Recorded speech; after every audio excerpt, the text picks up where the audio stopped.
अस्सलामु अलैकुम वरहमतुल्लाहि वबरकातुहू।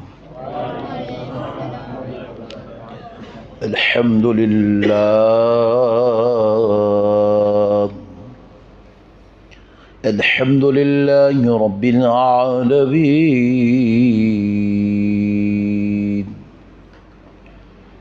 वस्सलातु वस्सलामु अला सय्यिदिल अंबियाइ वल मुरसलीन व अला आलिहि व अस्हाबिहि अजमईन अल-अकरमीन। अशहदु अल्ला इलाहा इल्लल्लाह वहदहु ला शरीका लह व अशहदु अन्ना सय्यिदना व नबियना व मौलाना मुहम्मदन अब्दुहु व रसूलुहु। अम्मा बअद फ़अऊज़ु बिल्लाहि मिनश शैतानिर रजीम। बिस्मिल्लाहिर रहमानिर रहीम।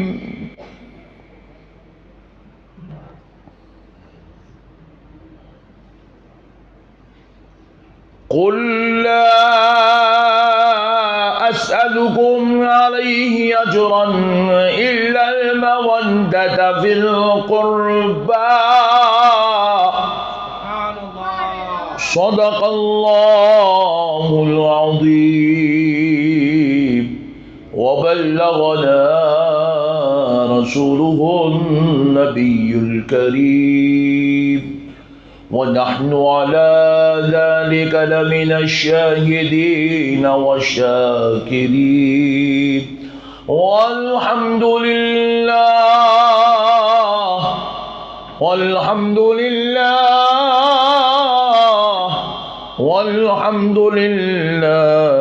रब्बिल आलमीन।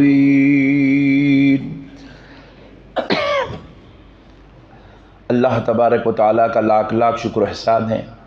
उसके प्यारे हबीब रहमतुल लिल आलमीन सल्लल्लाहु अलैहि वालिहि वसहबिहि वसल्लम की लुत्फ़ इनायत है कि आज मुहर्रमुल हराम शरीफ की इस 5वीं मजलिस से ख़िताब करने का शर्फ़ नसीब हो रहा है। अल्लाह तबारक व तआला का करोड़हा एहसान है। परवरदिगार आलम ने आपके इस दयार मोहब्बत मॉरिशियस में आप हज़रात के दरमियान में हाज़िर होने का मौका और शर्फ़ अता किया। प्यारे दोस्तों और बुज़ुर्गों, आज हम इंशाअल्लाह ताला हुज़ूर सय्यदुल अस्ख़िया, इमामुल औलिया, साहिबे जूदो सख़ा, नूरे नज़रे सय्यदतुन निसा व जिगर गोशे अलीयुल मुर्तज़ा, राकिबे दोशे मुस्तफ़ा, इमामुल मुस्लिमीन, अमीरुल मोमिनीन, ख़ातिमुल खुलफ़ाए राशिदीन, शहज़ादा-ए ज़मन इमाम हसन अलैहिमुस्सलातु वस्सलाम से मुतअल्लिक़ गुफ्तगू करने की सआदत हासिल करते हैं। ये नबी पाक सल्लल्लाहु ताला अलैहि वसल्लम के सबसे चहीते प्यारे लाडले नवासे हैं। नबी मुकर्रम सल्लल्लाहु ताला अलैहि वसल्लम इनसे बेइंतहा मोहब्बत फरमाते थे।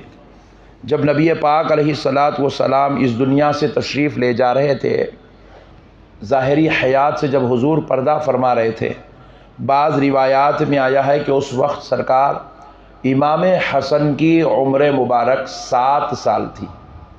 बाज़ रिवायात में आया कि 7 साल, आप सिर्फ 7 साल के थे, नबी पाक अलैहिस्सलातु वस्सलाम इस दुनिया से तशरीफ़ ले गए। और अल्लाह तबारक व तआला को भी नबी पाक अलैहिस्सलातु वस्सलाम की अहले बैत इतनी महबूब थी, इतनी पसंद थी कि अल्लाह रब्बुल इज़्ज़त ने कुरान पाक में इरशाद फरमाया, कुल, ए प्यारे हबीब सल्लल्लाहु अलैहि वसल्लम आप फरमा दीजिए, ला अस्अलुकुम, मैं तुमसे कोई सवाल नहीं करता, कुछ नहीं मांगता। हबीब आप कह दीजिए कि मैं तुमसे कोई चीज़ का मुतालबा नहीं करता, इल्ला, मगर हाँ तुम मुझे कुछ देना चाहते हो। भाई देखिए, किस बारे में नहीं मांगता? हुजूर से अल्लाह कह रहा है कि हबीब आप यूं कह दीजिए कि मैं तुमसे कोई सवाल नहीं करता। आप अपनी उम्मत से फरमा दीजिए मैं तुमसे कोई मुतालबा नहीं करता। किस बात का मुतालबा नहीं करता? यानी कि मैंने तुमको अल्लाह से कुरान लिया, तुम तक पहुंचा दिया, बदले में मैं तुमसे कुछ नहीं चाहता। मैं तुमको बुत परस्ती से तोड़ा, खुदा से जोड़ दिया, बदले में मैं तुमसे कुछ भी नहीं चाहता। मैं तुमको हर जिल्लत व रुसवाई के माहौल से निकाला, इज्जत व मोहब्बत के माहौल में डाल दिया, बदले में मैं तुमसे कुछ भी नहीं चाहता। मैंने अपनी ज़िंदगी का एक एक अमल तुम्हारे लिए शरीयत बना के दे दिया, तुम्हारे लिए शरीयत बना दिया, तुम्हारे लिए ज़िंदगी का बेहतरीन उसलूब बना दिया। तुम जिहालत के गढ़ों में पड़े हुए थे, मैं तुमको वहाँ से निकाल कर इल्म की नूरानी माहौल में डाल दिया, बदले में मैं तुमसे कुछ भी नहीं चाहता। हालांकि दुनिया का दस्तूर है, आदमी अगर किसी के लिए कुछ खिदमत करता है, कुछ काम करता है, तो बदले में कुछ ना कुछ मांग लेता है, बदले में कुछ ना कुछ मांग लेता है।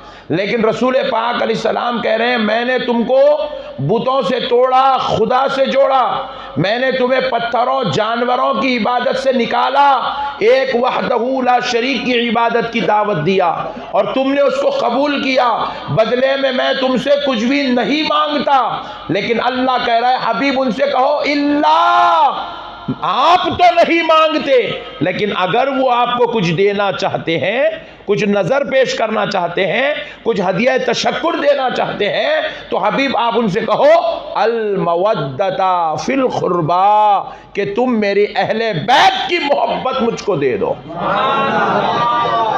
अहले बैत की मोहब्बत दे दो, तुम मेरी अहले बैत से प्यार करो। अल्लाह अकबर। देखिए अब ये कुरान है, कुरान अल मवद्दता फिल खुरबा, यहाँ पर अल मुहब्बता भी हो सकता था, लेकिन मोहब्बत का जिक्र नहीं, मवद्दत का जिक्र है। अल मवद्दता है कुरान पाक में, मोहब्बत का जिक्र नहीं है, मवद्दत का जिक्र है। तो फिर हमने अपने असातिज़ा से पूछा ये मोहब्बत की बात नहीं मवद्दत की बात है, क्या है? कुरान में जो लफ्ज़ आया अल मवद्दता फिल खुरबा, ये क्या मतलब है? तो हमारे असातिज़ा इकराम ने कहा मोहब्बत में आदमी को इख्तियार होता है, मोहब्बत में आदमी को इख्तियार होता है कि वो किसी को, अब देखो आप अपने माँ बाप से मोहब्बत करते हैं, इख्तियार है, आप चाहे तो माँ बाप से 4 दिन 8 दिन 15 दिन, महीने 2 महीने 6 महीने 1 साल दूर रह सकते हैं। ये मोहब्बत में कंट्रोलिंग है, जिसमें कंट्रोलिंग हो उसको मोहब्बत कहते हैं, जिसमें कंट्रोलिंग हो उसको मोहब्बत कहते हैं। मवद्दत उसमें उसको कहते हैं जिसमें इंसान को खुद पे भी कंट्रोल ना हो।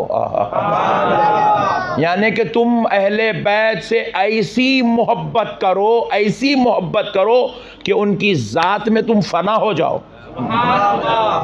तुम भूल जाओ कि तुम कहीं हैं। तुम्हें अगर कोई याद रहे तो तुम्हें तुम याद ना रहे, तुम्हें नबी की बेटी फातिमा याद रहे, तुम्हें तुम्हारी औलाद याद ना रहे, तुम्हें नबी के नवासे याद रहे। तुम उनसे ऐसी मोहब्बत करो, ऐसी टूट के मोहब्बत करो, इतना उनसे जान से ज्यादा मोहब्बत करो। तो प्यारे बुजुर्ग और दोस्तों, अल मवद्दता फिल कुर्बा कहा कि अगर मुझे तुम कुछ देना ही चाहते हो तो मेरी अहले बैत से मोहब्बत करो, बेलौस मोहब्बत, बग़ैर किसी गर्ज़ व गायत की मोहब्बत, बग़ैर किसी जो है मतलब की मोहब्बत, उसमें कोई मतलब ना हो। दुनिया से आप मोहब्बत करते हैं तो मतलब उसके अंदर शामिल हाल होता है, मतलब शामिल हाल होता है, लेकिन जब आप अहले बैत से मोहब्बत करेंगे तो उसमें कोई मतलब नहीं होना चाहिए, कोई गर्ज़ व गायत नहीं होना चाहिए, उसके अंदर कोई आपकी जो है ख्वाहिश नहीं होना चाहिए। बग़ैर किसी गर्ज़ व गायत के, बग़ैर किसी ख्वाहिश के अहले बैत से बेइंतहा मोहब्बत करो, इतनी मोहब्बत करो कि तुम अपने आप को भूल जाओ, तुम्हें सिर्फ अली नाम याद रह जाए, फातिमा नाम याद रह जाए। इसको कहते हैं अल मवद्दता फिल कुर्बा। तो अब आप अंदाज़ा कीजिए, अल्लाह चाहता है कि तुम मेरे नबी की अहले बैत से ऐसी मोहब्बत करो। अल्लाह अकबर। और हमारे पास अजीब व गरीब कौम है। अब देखिए, लोग नमाज़ पढ़ने तैयार है, रोज़ा रखने तैयार है, ज़कात देने तैयार है, हज करने तैयार है, दाढ़ी छोड़ने तैयार है, मिसवाक दिए तो पूरा घस घस के मिसवाक का मुर्दा निकाल दे रहा। और फिर क्या कर रहे हैं, मुतवल्ली साहब नया ही सिस्टम शुरू कर रहे हैं। ये कर रहा वह मस्जिद के वो वज़ू खाने के पास ऊपर रख दे रहा, फिर उन्हें रख के जा रहा, दूसरा आके फिर उसको लेके घसना शुरू कर दे रहा, फिर उन्हें रख दिया, तीसरा आदमी लेके आके घस रहा उसको, एक के मुंह में एक का डाले रहे, एक के मुंह में एक का डाले रहे। इतना मोहब्बत हो गई मिसवाक को, झूठा है तो भी कर लेने तैयार है। अरे दीवाने, नबी ने अगर दांतों को मिसवाक किया है तो उस मिसवाक से इतनी मोहब्बत है, तो नबी ने जिसके गलों को चूमा है तो उनसे कितनी मोहब्बत होनी चाहिए। नबी पाक अलैहिस्सलाम जिनके लिए खड़े होकर इस्तक़बाल करके अपनी जगह छोड़ देते थे, नबी पाक अलैहिस्सलाम कहते हैं अल हुसैन मिन्नी व अना मिनल हुसैन, अल अली मिन्नी व अना मिनल अली। हुसैन मुझसे है, मैं हुसैन से हूँ, अली मुझसे है, मैं अली से हूँ। अल्लाह अकबर। तो सोचो उनसे कितनी मोहब्बत होनी चाहिए।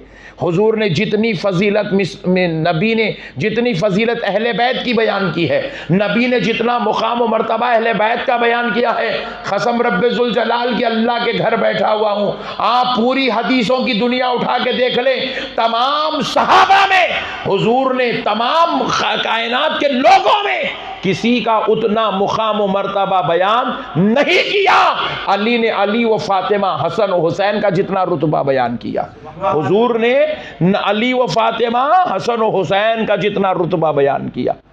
हुजूर हर बार उनका जिक्र करते थे। जी, इससे आप अंदाज़ा कीजिए, हज़रत उमर इब्न ख़त्ताब रज़ी अल्लाह तआला अन्हु खुतबा इरशाद फरमा रहे हैं, जुमा का खुतबा हज़रत उमर इरशाद फरमा रहे हैं, जुमा के दिन का खुतबा। और आपको मालूम है कि खुतबा इबादत है, जैसे नमाज पढ़ना इबादत है, अरबी खुतबा मेंबर पे खड़े होकर देना वैसे ही इबादत, बोलिए इबादत है। हज़रत सैयदना उमर इब्न ख़त्ताब रज़ी अल्लाह तआला अन्हु दौरान खुतबा मेंबर से उतर गए। लोग परेशान हो गए, क्या हुआ, क्यों उतर गए? तो आप क्या देखते हैं कि हज़रत सैयदना इमाम हुसैन रज़ी अल्लाह तआला अन्हु तशरीफ़ ला रहे, तो आप झट से मेंबर से उतरे, इमाम हुसैन को गोद में उठा लिए, फिर मेंबर पे उनको लेके चढ़ गए, फिर खुतबा इरशाद करने लगे। जब जुमा की नमाज़ ख़त्म हुई, लोगों ने पूछा, है उमर, आपने दौरान खुतबा इमाम हुसैन को गोद में उठा लिया, आपने ऐसा क्यों किया? तो हज़रत उमर फ़ारूक़ रज़ी अल्लाह तआला अन्हु बयान करने लगे, खुदा की कसम मैंने इसलिए ऐसा किया क्योंकि मैंने अपनी सर की आँखों से देखा कि हज़रत इमाम हुसैन रज़ी अल्लाह तआला अन्हु नबी पाक अलैहिस्सलाम के दौर अक़दस में जुमा की नमाज में ऐसे ही मस्जिद में दाखिल हो गए, नबी पाक भी मिंबर से उतर गए और हुसैन को गोद में उठाकर हुजूर ने खुतबा इरशाद फरमाया। मैं अपनी नबी की अदाओं पर अमल कर रहा था, मैं कोई नया काम नहीं कर रहा था। तो आप अंदाज़ा कीजिए, खुतबा इबादत है। दौरान इबादत नबी पाक सल्लल्लाहु अलैहि वसल्लम अपने नवासे का ख्याल करके खुतबा छोड़ देते हैं, खुतबा छोड़ देते हैं। और फिर दूसरे में और एक रिवायत क्या है कि नबी पाक सल्लल्लाहु अलैहि वसल्लम जब आप एक बार सजदे की हालत में नमाज इमामत फरमा रहे थे, सजदे की हालत में थे, हज़रत इमाम हसन और इमाम हुसैन रज़ी अल्लाह तआला अन्हुमा नबी पाक सल्लल्लाहु अलैहि वसल्लम की पुश्ते अक़दस पे बैठ गए, पीठ मुबारक पे बैठ गए, हुजूर की जुल्फ़े मुअम्बरी के साथ खेलने लगे। नबी पाक अलैहिस्सलाम ने सजदा तवील कर दिया, सजदा तवील कर दिया, यहाँ तक के पीछे नमाज पढ़ने वालों को ख्याल आया कि कहीं नमाज में हुजूर का विसाल तो नहीं हो गया। अल्लाहु अकबर। इतना लंबा सजदा, इतना तवील सजदा। नबी मुकर्रम सल्लल्लाहु तआला अलैहि वसल्लम के सहाबा इकराम नमाज में से चेहरे उठाकर देखने लगे हुजूर क्या हुआ। देखते हैं कि हज़रत इमाम हसन और हुसैन हुजूर की पुश्ते अक़दस पे बैठे हुए हैं। वो हटाना चाहते थे, सहाबा हटाना चाहते थे हज़रत हसनैन करीमैन को नबी की पुश्ते अक़दस से, हालत नमाज में सजदा में। नबी पाक अलैहिस्सलाम ने हाथ से इशारा किया कि इनको मत हटाओ, इनको बैठने दो। उनको बैठने दो, सजदा तवील हो गया। आप सोचो कितना तवील हुआ होगा कि सहाबा को ख्याल आने लगा कहीं हुजूर का विसाल तो नहीं हो गया। नमाज है इबादत खुदा की, और नवासों का इतना लिहाज रखकर फरमाकर नबी पाक अलैहिस्सलाम दुनिया वालों को दर्ज देना चाहते हैं, दुनिया वालों अगर तुम नजात चाहते हो तो मेरी अहले बैत से मोहब्बत करो। मैं नबी होकर इनका इतना लिहाज रखता हूं, तुम गुलाम होकर इनका कितना लिहाज रखना पड़ेगा? नहीं, नबी हो के लिहाज रख रहा हूं, सारी कायनात का आका, नबियों का सरदार होकर मैं इनसे इतनी मोहब्बत करता हूं, तुम तो इनके गुलाम हो तो तुम्हें इनसे कितनी मोहब्बत करनी पड़ेगी। इसलिए मेरे प्यारे बुजुर्गों और दोस्तों, आप सबसे मेरी ख्वाहिश है अहले बैत अतहार के मुकाम को समझिए। और एक बात देखें, नबी पाक सल्लल्लाहु तआला अलैहि वसल्लम से रब ने कहा, हबीब आप कह दीजिए कि अल मवद्दत फिल कुर्बा, तुम मुझे कुछ मत दो, मेरी अहले बैत की मोहब्बत दो। मैं बरोज़े महशर तुमको मिलूँगा, ख़बर में तुमसे मिलूँगा, तो मैं चाहूँगा कि तुम्हारे दिलों में मेरे अहले बैत की मोहब्बत हो। मैं चाहूँगा कि तुम्हारे दिलों में मेरी अहले बैत की मोहब्बत, जोर से बोलो, करेंगे इंशाअल्लाह, पक्का वादा।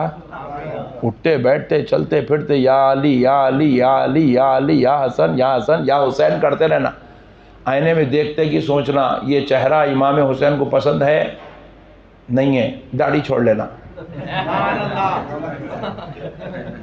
परसों जहाँ डिसकंटिन्यू किया था फिर कंटिन्यू कर रहा हूँ। सुभान अल्लाह। भाई हमारा क्या है यार, हकीकत में एक बात बोलूँ मैं आपको, हम लोग दुनिया में पैदा हुए ना आका बन के नहीं, ग़ुलाम बन के पैदा हुए। क्या बन के बोलो?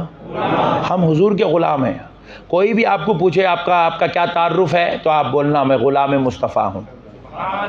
हमारा तारुफ इतना ही है, बस हम ग़ुलाम मुस्तफ़ा हैं, हमारा कोई दूसरा तारुफ नहीं, हम ग़ुलाम मुस्तफ़ा है, बस हमारा इतना ही तारुफ है। आप पूछेंगे ये कैसी बात हुई मौलाना, मेरा नाम तो अब्दुल क़दीर है, मैं 2 घर का मालिक हूँ, माशाल्लाह 2 बीवियाँ भी है, 6 बच्चे भी हैं, फिर आप कह रहे हैं मैं ग़ुलाम हूँ। ये कहाँ का ग़ुलाम हूँ? तो अब आप देखिए आप हम कैसे ग़ुलाम हैं, मैं आपको समझाता हूँ। ये है पानी, है ना, ये पानी मैं बैठ के पीना चाहिए, सुन्नत तरीक़ा क्या है, लेकिन मेरी तबीयत चाह रही है, मेरा जी चाह रहा है मैं खड़े रह के पीऊँ। भाई मेरे अंदर से ख्वाहिश हो रही है खड़े रह के पीना, पी सकता हूँ? जोर से बोलो भाई। हाँ, मेरे को तो नहीं बोल रहे, खुद तो घर में खड़े खड़े मार दे क्या है। मौलाना का उसूल अलग, अपना उसूल अलग। अरे कैसी बात है भाई। नहीं, खुद तो खड़े खड़े पी ले रहे और हमारे को बोल रहे नहीं पीना। अरे वाह। तो देखो मेरी मर्जी अगर चाहे कि मैं खड़े रह के पीऊँ पानी, तो खुदा की कसम मेरी 1000 मरतबा मर्जी होने के बाद भी मैं खड़े रह के पानी नहीं पी सकता। पी सकता?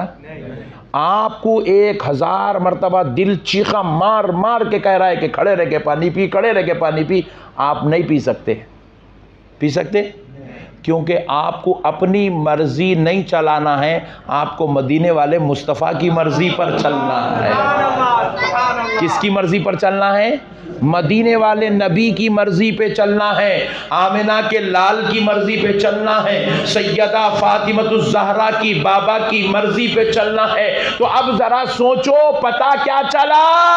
हम आ तो गए दुनिया में, लेकिन हमारा कुछ चलने वाला नहीं है, जो जिस्म हमारा है, कंट्रोल मदीने वाले मुस्तफ़ा का है। नारे तकबीर, नारे रिसालत, नारे हैदरी, नारे गौसिया, या सुभान अल्लाह। हमारा कुछ भी चलने वाला नहीं है। हमारे पास अक्सर यहाँ पे जहाँ पर भी ईसाई कल्चर होता है, यहूदी कल्चर होता है, काफिरों का कल्चर होता है, वहाँ पर हम अक्सर देखते हैं लोग खड़े खड़े खाना खाते हैं। बुफ़े जिसको कहते हैं, बुफ़े सिस्टम, खड़े खड़े खाना खाते हैं बैलों की तरह। नहीं, अब बाज़ लोगों के अगर खड़े के खाते हैं तो बुरा मत मानिए, सॉरी मैं गफलत से बोल दिया, सॉरी। तो बैलों की तरह लोग खड़े के खाते हैं। कुत्ते को देखो बैठ के खाना नहीं खाता, खड़े के खाता। अल्लाह का शुक्र है हम कुत्ते नहीं हैं। सुभान अल्लाह, है ना। गधे को देखो बैठ के खाना नहीं, कभी आपने नहीं देखा होगा गधे को बैठ के खाना खाता, खड़े रह के खाता। सही? अल्लाह का शुक्र है मॉरिशस के गधे भी ऐसे ही है वरना मैं तो इंडिया के गधों की बात कर रहा था। तो गधा कभी खड़े होके खाना, बैठ के खाना नहीं खाता, खड़े होके खाना खाता।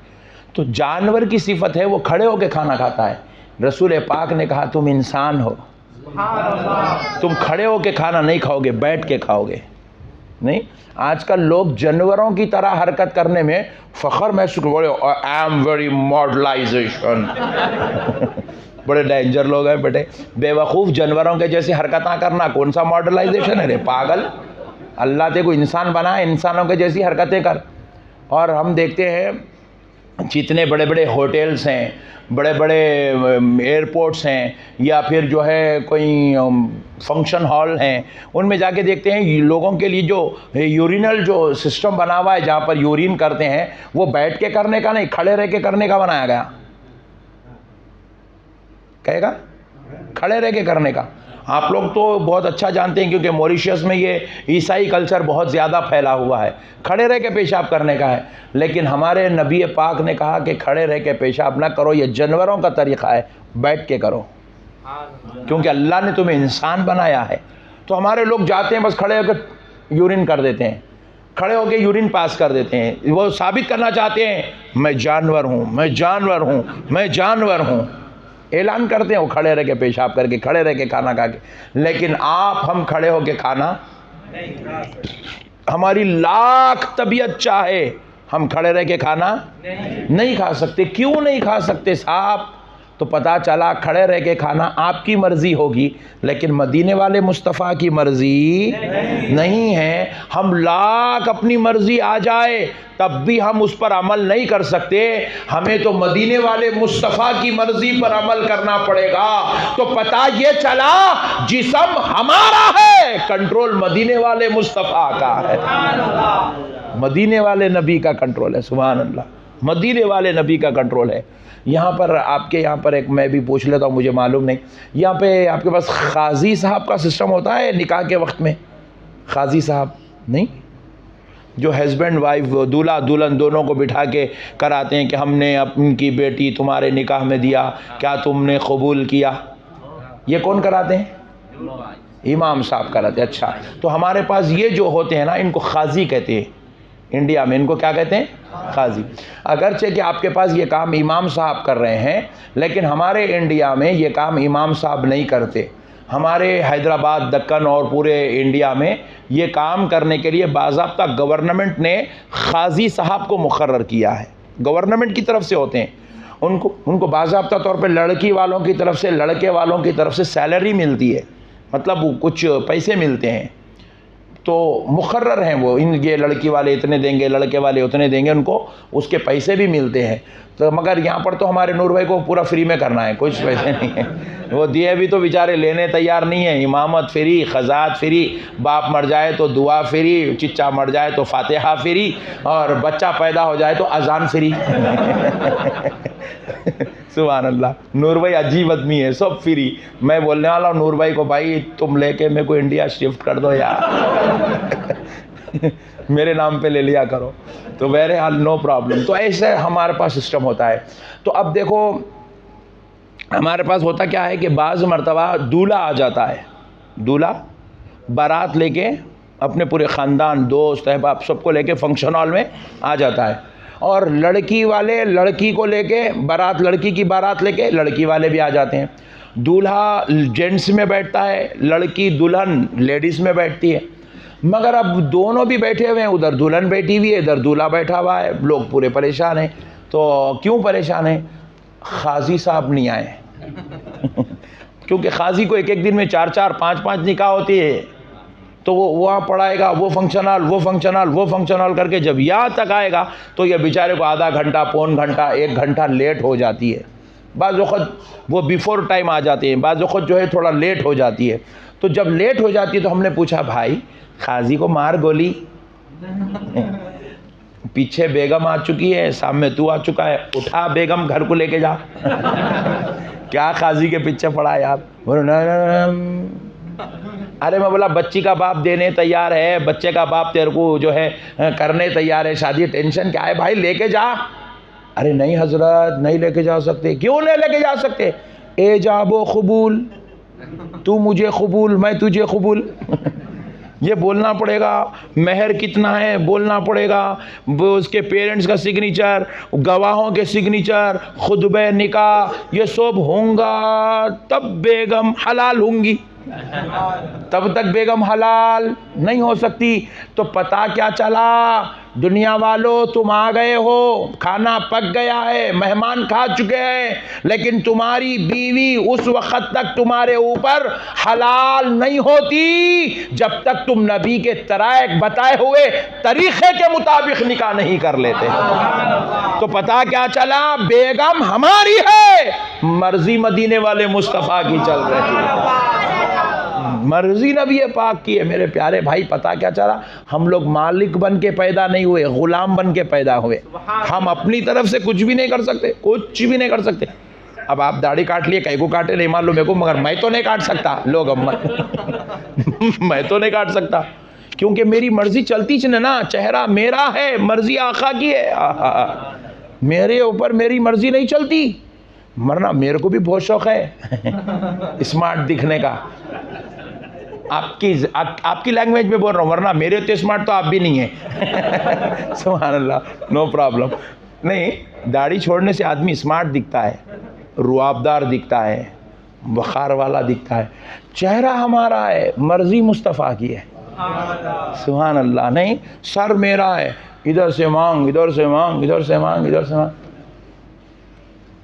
किधर से मांग निकालते निकालो। टोपी तो पहनना ही पहनना है टोपी पहने बगैर गुजारा नहीं है, टोपी पहने बगैर गुजारा नहीं है। इसलिए नबी पाक अलैहिस्सलातु वस्सलाम की सुन्नत है, बाल कितने भी अच्छे होंगे, टोपी तो पहनना ही पहनना है।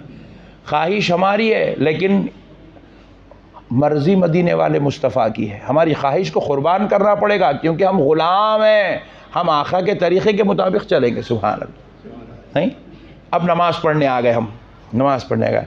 थोड़ा आपको बतला रहा हूँ, हम लोग समझे नहीं हमारे दीन को। हम लोग ऐसा आवाज़ा निकाल रहे हैं अंदर से, गुर्र गुर्र गुर्र गुर्र आवाज़ा निकाल रहे। अरे बेटे ठहरो ज़रा, कहाँ की आवाज़ निकाल रहे? खबर में और ख़तरनाक आवाज़ा निकलते या दुनिया में आवाज़ा निकाले तो खबर में फिर ऐसी आवाज़ा निकालते। हदीस पाक है, जब मैयत को खबर में मारा जाएगा, सिवाय इंसान और जिन्नात के, सिवाय इंसान और कायनात की हर शय वो अजाबी मुर्दे के अजाब की आवाज़ें सुनेंगी। कहते कायनात की हर शय, ज़मीन के अंदर मारा जाएगा, उन्हें चीखेंगा तो आसमान तक आवाज़ जाएंगी उसकी। अल्लाह अकबर, इतना दर्दनाक अजाब है खबर के अंदर, इतना दर्दनाक अजाब। अजाब की बात निकली तो एक बात सुनाते हुए आगे बढ़ता हूँ। रसूल अल्लाह, मैं बोल रहा हूँ आप लोगों को, आप मेरी बात नहीं समझ रहे। मैं तो कसम खा के आया था, जाने से पहले पूरे मॉरिशस को इंशाअल्लाह सरकार के सदक़े व तुफ़ैल से मैं रसूल अल्लाह की ख़ास ग़ुलामी का जो है जाम पिला के चला जाऊँगा। मगर आप लोग बेचारे कबूल नहीं करे, खाली सुभान अल्लाह पे कार्रवाई चल रही बस नहीं, खाली सुभान अल्लाह बोल रहे। तो अब देखो मसला क्या है। हदीस शरीफ में रसूल अल्लाह सल्लल्लाहु अलैहि वसल्लम फरमाए, ख़बर में जो अज़ाब देने वाला फ़रिश्ता है ना, ख़बर में अज़ाब देने वाला फ़रिश्ता, अल्लाहु अकबर, हुज़ूर फरमाया उसको आँख नहीं है। ये जो आँख की जगह है ना, अल्लाह ने ऐसे सीधी बना दी उसकी, ये आँख नहीं है, उसको पूरा ये हिस्सा लेवल है। और अल्लाह ने उसके कान नहीं बनाए फ़रिश्ते के, वो उसका ये हिस्सा पूरा पैक है, लेवल है। आप अंदाज़ा करो, उसकी आँख भी नहीं है, उसके कान भी नहीं है। तो हम बोले या रसूल, हम बोले असातिज़ा से, हजूर ये तो अल्लाह रब्बुल इज़्ज़त ने इन फरिश्तों को ऐसा क्यों बनाया कि इनके कान नहीं दिए, इनकी आँख नहीं दी, ऐसा क्यों बनाया अल्लाह ने?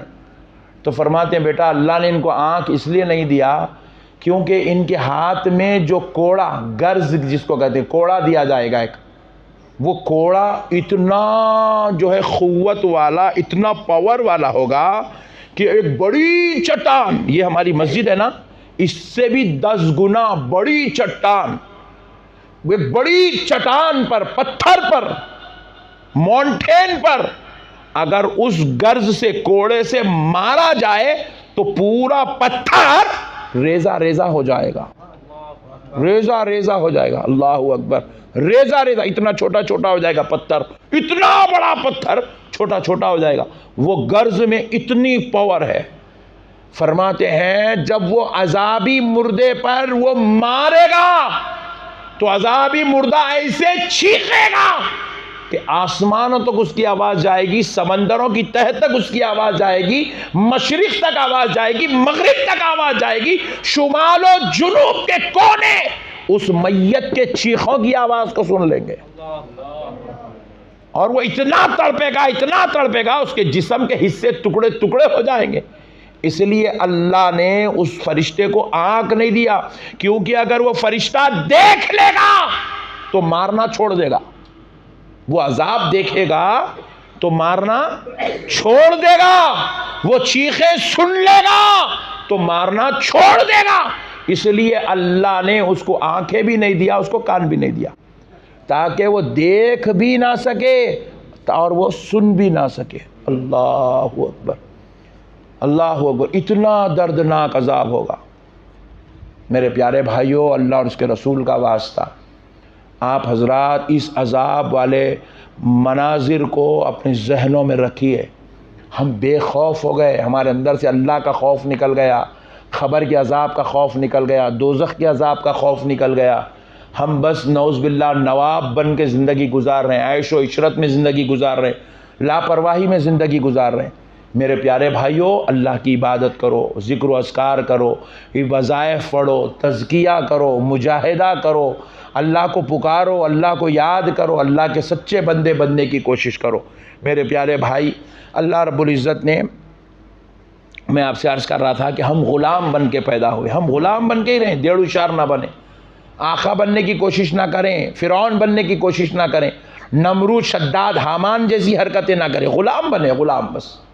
जैसे हज़रत बिलाल हबशी ने ग़ुलामी अख्तियार की थी, जैसे हज़रत अबू बकर ने ग़ुलामी अख्तियार की थी, जैसे हज़रत अलीउल मुर्तज़ा ने ग़ुलामी अख्तियार की थी। हम ग़ुलाम बने भाई बस।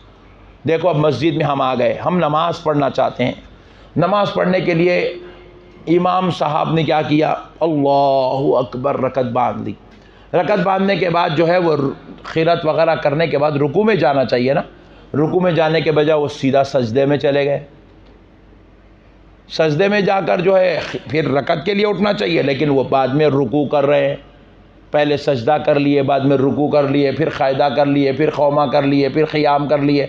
आप बोलेंगे ये कौन सी पागल नमाज़ पढ़ा रहा है रे भाई, ये कौन सी नमाज़ पढ़ के कैसे लाया नया दीन। मौलाना ने कहा कि भाई देखो, सजदा भी अल्लाह के लिए है, रुकू भी अल्लाह के लिए, खौमा भी अल्लाह के लिए, क़ियाम भी अल्लाह के लिए। वो पहले करे तो कुछ नहीं होता, ये बाद में करे तो कुछ नहीं होता, वो यहाँ करे तो कुछ नहीं होता, वहाँ करे तो। आप बोलेंगे इसको गर्दन में हाथ दे के मस्जिद के बाहर भेज दो भाई, बहुत ख़तरनाक मौलाना मिल गया हमको, है ना। आप अंदाज़ा कीजिए मेरे भाई, आदमी नमाज खुदा की इबादत कर रहा है नमाज के ज़रिए, मगर वैसे ही नमाज पढ़ाना पड़ेगा जैसे आमिना के लाल ने तरीक़ा बताया है।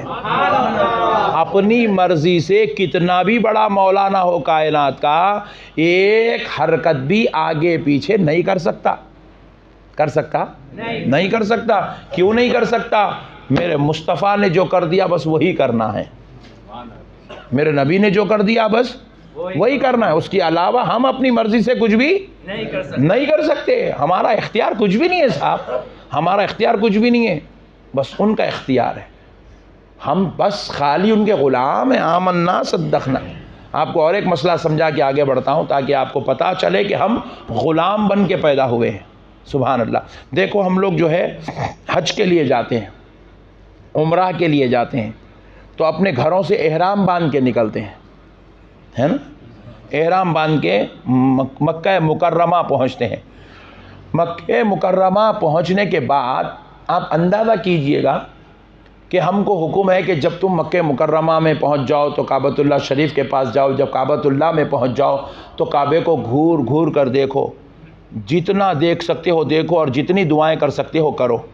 जब आप वो कर लिए तो अब आपको हुक्म क्या है कि आपने अब तक जो चादर थी वो कंधों के ऊपर से डाली हुई थी, है ना, कंधे के ऊपर से, लेकिन अब आप काबे के सामने पहुंच गए तो हुक्म है कि वो चादर को निकालो, ये बगल के नीचे से लो, ये एक मोंडे का हिस्सा दिखाना है, ये अब बगल के नीचे से यूं चादर डालेंगे।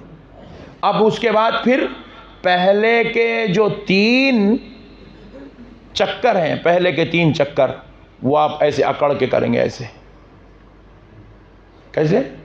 ऐसे ऐसे अकड़ के करना है, इसको कहते हैं रमल। ऐसे अकड़ के करना है आपको। आप ज़रा गौर कीजिएगा, आपको ये क्यों करना है इस तरीक़े से, अकड़ के क्यों करना है ऐसे? तो फरमाया गया इसकी वजह 3 चक्कर में करना है, फिर 4थी चक्कर में नॉर्मल हो जाना है। भाई अगर कोई आदमी मॉरिशियस में अकड़ेगा तो हुक्म है कि ज़मीन उसको बद्दुआ देगी। आप यहाँ अकड़ के चलेंगे रोड पे तो बद्दुआ देगी ज़मीन। ऐ अल्लाह ये अकड़ के चल रहा है, ऐ अल्लाह इसको मेरे अंदर भेज दे, मैं इसकी अकड़ निकाल दूंगी। अल्लाहू अकबर। ज़मीन बद्दुआ कर रही है। लेकिन अब काबे का तवाफ करने पहुंचे और अब आपको पहले के 3 चक्कर ऐसे अकड़ के करना है, 4थी चक्कर में अकड़ना नहीं है, नॉर्मल हो जाना है, बिल्कुल नॉर्मल, जैसे आप आम अंदाज में करते हैं। बाकी के 4 चक्कर वैसे के 7 चक्कर में 3 अकड़ के करेंगे, 4 नॉर्मल स्टाइल में करेंगे। तो पूछा गया पहले 3 चक्कर में अकड़ना क्यों है? तो फरमाया गया कि जब नबी मुकर्रम सल्लल्लाहु अलैहि वसल्लम मक्के मुकर्रमा में रहते थे, हुजूर पहले हुजूर कहाँ रहते थे? मक्के मुकर्रमा, काबतुल्लाह शरीफ के उर्द गिर्द में रहते थे। तो नबी पाक अलैहिस्सलाम ने जब मक्का मुकर्रमा छोड़ा और मदीने मुनव्वरा की तरफ हुजूर ने हिजरत फरमाई, जब हिजरत के बाद हुजूर सल्लल्लाहु अलैहि वसल्लम पहली बार फिर से मक्के को आए थे कि उम्रा करने की नीयत से, तो जब नबी पाक अलैहिस्सलाम आए थे तो कुफ़ार व मुशरिकीन यहूद व नसारा जाके पहाड़ों के ऊपर बैठ गए थे। काबतुल्लाह शरीफ के पास जो पहाड़ है ना, वो पहाड़ों पे बैठ गए थे। बैठ के क्या कर रहे थे? हुजूर को देख रहे थे, सोच रहे थे कि इनके कारोबार यहीं रह गए, इनकी तिजारत यहीं रह गई, ये जो इनके सहाबा हैं इनकी बीवियां यहीं रह गई, इनकी औलाद यहीं रह गई, इनका ख़ानदान यहीं रह गया, इनको खाने को वहाँ कुछ भी नहीं मिला, परेशान होंगे, मुसीबत में होंगे, पूरे हड्डियाँ निकल गए होंगे, पूरे कमज़ोर हो गए होंगे। आओ हम पहाड़ों पर बैठ के इनको देखते हैं, देख के इनका मजाक बनाएंगे। ऐसी फिक्र के साथ यहूद व नसारा कुफार व मुशरिकीन पहाड़ों पे चढ़कर हुजूर को, हुजूर के सहाबा को तवाफ करते वक्त देखकर मजाक बनाना चाहते थे। नबी पाक उनके दिलों का भेद जान गए। जानकर नबी ने कहा, सहाबियों ये हमारा मजाक बनाना चाहते हैं और ये जानते हैं, ये सोचते हैं कि हम कमजोर हो गए होंगे, हम बड़े परेशान हो गए होंगे। नहीं सहाबियों, आज हम इनको बताएंगे अल्लाह से मोहब्बत करने वाला कभी परेशान नहीं होता, बल्कि सहाबियों अब ऐसे अकड़ के तवाफ करो ताकि उनको पता चल जाए हम आज भी अल्हम्दुलिल्लाह शर्फ व सआदत से सरफराज हैं, अल्लाह की अता से सरफराज हैं। हुजूर ने 3 चक्कर ऐसे अकड़ के अपने सहाबा के साथ काबे का तवाफ किया ताकि कुफार को बता दे हम अभी कमजोर नहीं हुए। लेकिन अल्लाह को ये अदा इतनी पसंद आ गई, कहा मेरे मुस्तफ़ा मुझे तेरा खुदा होने की कसम, अब क़यामत तक जितने मुसलमान एहराम बनकर काबे का तवाफ करने आएंगे उनको 3 चक्कर अकड़ के करना सुन्नत करार दे दिया जाए। नारे तकबीर, नारे रिसालत, नारे हैदरी, नारे गौसिया। सुभान अल्लाह, सुभान अल्लाह, अल्लाहु अकबर। आप अंदाजा कीजिए हुजूर की अदा भी अल्लाह को कितनी पसंद है। सुभान अल्लाह। महबूब से अल्लाह इतनी मोहब्बत करता, इतनी मोहब्बत करता, कहा मेरे मुस्तफ़ा अब तेरी अदाओं में जो मुझे नज़र आते जाएगा मैं उसका उम्रा कबूल करता चला जाऊंगा। नहीं अच्छा, ये बाजू वाले हैं नहीं आज ये हमारे यासर में आप पूछिए ये बाजू वाला कहीं को बोलते हैं आप ये बेचारा इंटेलिजेंट है थोड़ा, अब तक किसी ने सवाल नहीं किया, ये किया, ये बाजू वाला क्यों बोलते हैं, आखिर मतलब क्या है। मरने के बाद तो सबके साथ अल्लाह एक फैसला करने वाला है। नहीं हम लोग जन्नत में रहेंगे, ये बाजू रहेगा नहीं ये बाजू रहेगा, तो इसलिए हमने इसका नाम रख दिया बाजू वाला। और ये इतना बेचारा फेमस हो गया बाजू वाला, पूरे वर्ल्ड से मुझे कॉल आते हैं, बोले हजरत मैं बाजू वाला नहीं हूँ। सुभान अल्लाह। लेडीज़ कहती हैं हजरत हमारे ससुरे बाजू वाले हैं। अरे बोला इतना फेमस हो गया बाजू वाला। तो ये जो बाजू वाले हैं ना, ये बड़े ख़तरनाक हैं। ये बेवकूफ़ कहते हैं हम नबी को बस इतना ही मानेंगे, वो अल्लाह के पैगंबर हैं, हम जो कुछ भी मांगे अल्लाह से मांगे, अल्लाह को मानेंगे, अल्लाह ही अल्लाह, अल्लाह ही अल्लाह, अल्लाह ही अल्लाह। मैंने कहा बेवकूफ़, तूने खुदा को समझा ही नहीं है, खुदा को समझा ही नहीं है। अब हमारे मुतवल्ली साहब हैं, हज को जाके आए हैं, सुभान अल्लाह। आप इनको पूछिए इन्होंने हज में कितने नमाज पढ़ी हैं? 5। डेली कितने नमाज? मॉरिशियस में भी 5 पढ़ रहे थे, हज में भी 5 ही पढ़े। ऐसा नहीं है कि हज के दिनों में 13 नमाज हो जाती है, हज के दिनों में 8 हो जाती है, ऐसे नहीं है। यहाँ भी फजर ज़ोहर असर मगरिब इशा, हज में भी फजर ज़ोहर असर मगरिब ईशा उतना ही है। और ऐसा भी नहीं है कि तुम हज में आ गए हो चलो अब तहज्जुद पढ़ो नहीं तो अल्लाह का अज़ाब आएगा, नहीं है। यहाँ भी तहज्जुद नफिल, हज में भी तहज्जुद नफिल। यहाँ भी पढ़े तो सवाब, वहाँ भी पढ़े तो सवाब, यहाँ नहीं पढ़े तो नहीं हिसाब, वहाँ नहीं पढ़े तो वहाँ भी कोई हिसाब नहीं है। फिर देखो चलो ऐसा तो भी नहीं है कि हज के 5 दिन में तुम मुकम्मल कुरान ख़त्म करो, ऐसा भी कोई क़ानून नहीं है, कोई क़ानून नहीं है। अगर पढ़ना है कुरान पढ़ो, सवाब अजर अज़ीम। अगर कोई नहीं पढ़ा कोई प्रॉब्लम नहीं है। फिर हज में करना क्या है? करना क्या है भाई हज में? सुभान अल्लाह। इतना गुरु को देखकर मेरे को डर शुरू हो जाता। हज में करना क्या है आखिर? आखिर ये हज हज हज हज हज हम कर रहे, करना क्या है? हज के मखसूस 5 दिन हैं। कितने? 8, 9, 10, 11, 12, ये 5 दिन हैं ज़िलहिज्जा के। ये 5 दिनों में एक मखसूस काम करने का नाम हज है। पहला काम है नियत करते हुए एहराम बांधना। पहला काम है एहराम बांधना। एहराम बांध के सीधा मीना में आ जाना। मीना एक मकाम है। आप तो खैर पूरे हाजी लोग हैं, चुप मैं बोल ले रहा हूँ, मेरे को नॉलेज अच्छी होने के वास्ते। मीना है, मीना में आके एक मैदान है, वो मैदान में खड़े हो जाना। मीना के मैदान में एहराम के साथ खड़े हो जाना। 8 तारीख 9 तारीख आपको जो है इसी तरीके से 8 तारीख का दिन पूरा गुजारना है, 9 तारीख की फजर तक आपको वहीं पे रहना है मीना में। फिर वहाँ से आपको चलना है आप सफ़र करते हुए मैदान अराफात की तरफ। मैदान अराफात में 9 तारीख का पूरा दिन आपको गुजारना है, 9 तारीख का दिन पूरा गुजारना है मैदान अराफात में। फिर मैदान अराफात से निकल के आपको आना है मुज़दलिफ़ा। मुज़दलिफ़ा में आके 9 तारीख की पूरी रात गुजारना है। मगरिब से अगरचे के 10 लग जाती, लेकिन हम लोग आम ज़ुबान में उसको 9 तारीख की रात कहते हैं। आपको पूरी रात मुज़दलिफ़ा में गुजारना है। फिर मुज़दलिफ़ा में गुजार के आपको कोई रात भर नमाज़ा पढ़ने का कुरान पढ़ना हो तो पढ़ो, मगर कोई हुक्म नहीं है। हुक्म क्या है? कंकरियाँ चुनो। हुक्म क्या है? कंकरियाँ चुनो। कितने हैं? 70 कंकरियाँ चुनना। कौन चुनना? मुतवल्ली साहब भी चुनना, नक्शबंदी साहब भी चुनना, सद्दाम हुसैन भी चुनना। सद्दाम हुसैन अपनी कंट्री में ग़ुलाम रखेंगा, मुज़दलिफ़ा में नहीं। चल खुद चुन, निकाल। सुभान अल्लाह। खुद चुनो बाबा, खुद 70 चुनकरियाँ निकालो। ओहो सुभान अल्लाह। बादशाह वक़्त, अपने मुल्क का बादशाह, जिसके एक हुक्म पर अमेरिका हल जाता, वैसा बादशाह आके कंकरियाँ चुन रहा। अल्लाह अकबर। सुनो आप, सोचो कितनी बड़ी बात। कंकरियाँ चुन रहा है। ईरान का बादशाह वो भी कंकरियाँ चुन रहा है। इराक का बादशाह वो भी कंकरियाँ चुन रहा है। सऊदी का बादशाह गया वो भी कंकरियाँ चुन रहा है। सब चुनना है। 70 कंकरियाँ चुनना और पूरे वहाँ पे मुज़दलिफ़ा में रात भर सोना, आराम करना। बेड डालेंगे? बोले नहीं। खैर अब डाल रहे हैं नए बेडा वड़ा, अब डाल रहे हैं, कर रहे हैं, क्या क्या कि नए तमाशे कर रहे हैं। लेकिन हुक्म शरीयत क्या है? ज़मीन पे सोना। बिस्तर बिछाना नहीं बिछाना, क्योंकि बेड डालेंगे तो बिस्तर डालना पड़ेगा ना। बेड नहीं, बिस्तर नहीं, क्योंकि सिली हुई चीज बॉडी को नहीं लगना है, लगी तो फिर दम वाजिब हो जाता। कपड़ा सिला हुआ जो भी है, अगर वो दौरान एहराम आपके बॉडी को लग गया, दम वाजिब, एक बकरा कुर्बानी देना पड़ता।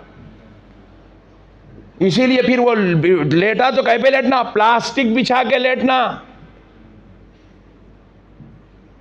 अल्लाह अकबर। बादशाह जो बेचारे को जो है बड़े आलीशान अरबों के महल में लेटता, उन्हें जो है अब वहां पे आया, उन्हें बिल्कुल चटाई बिछा के प्लास्टिक की लेटा हुआ है, वहां पे मुंह से फुग्गा भर उसमें तकिए में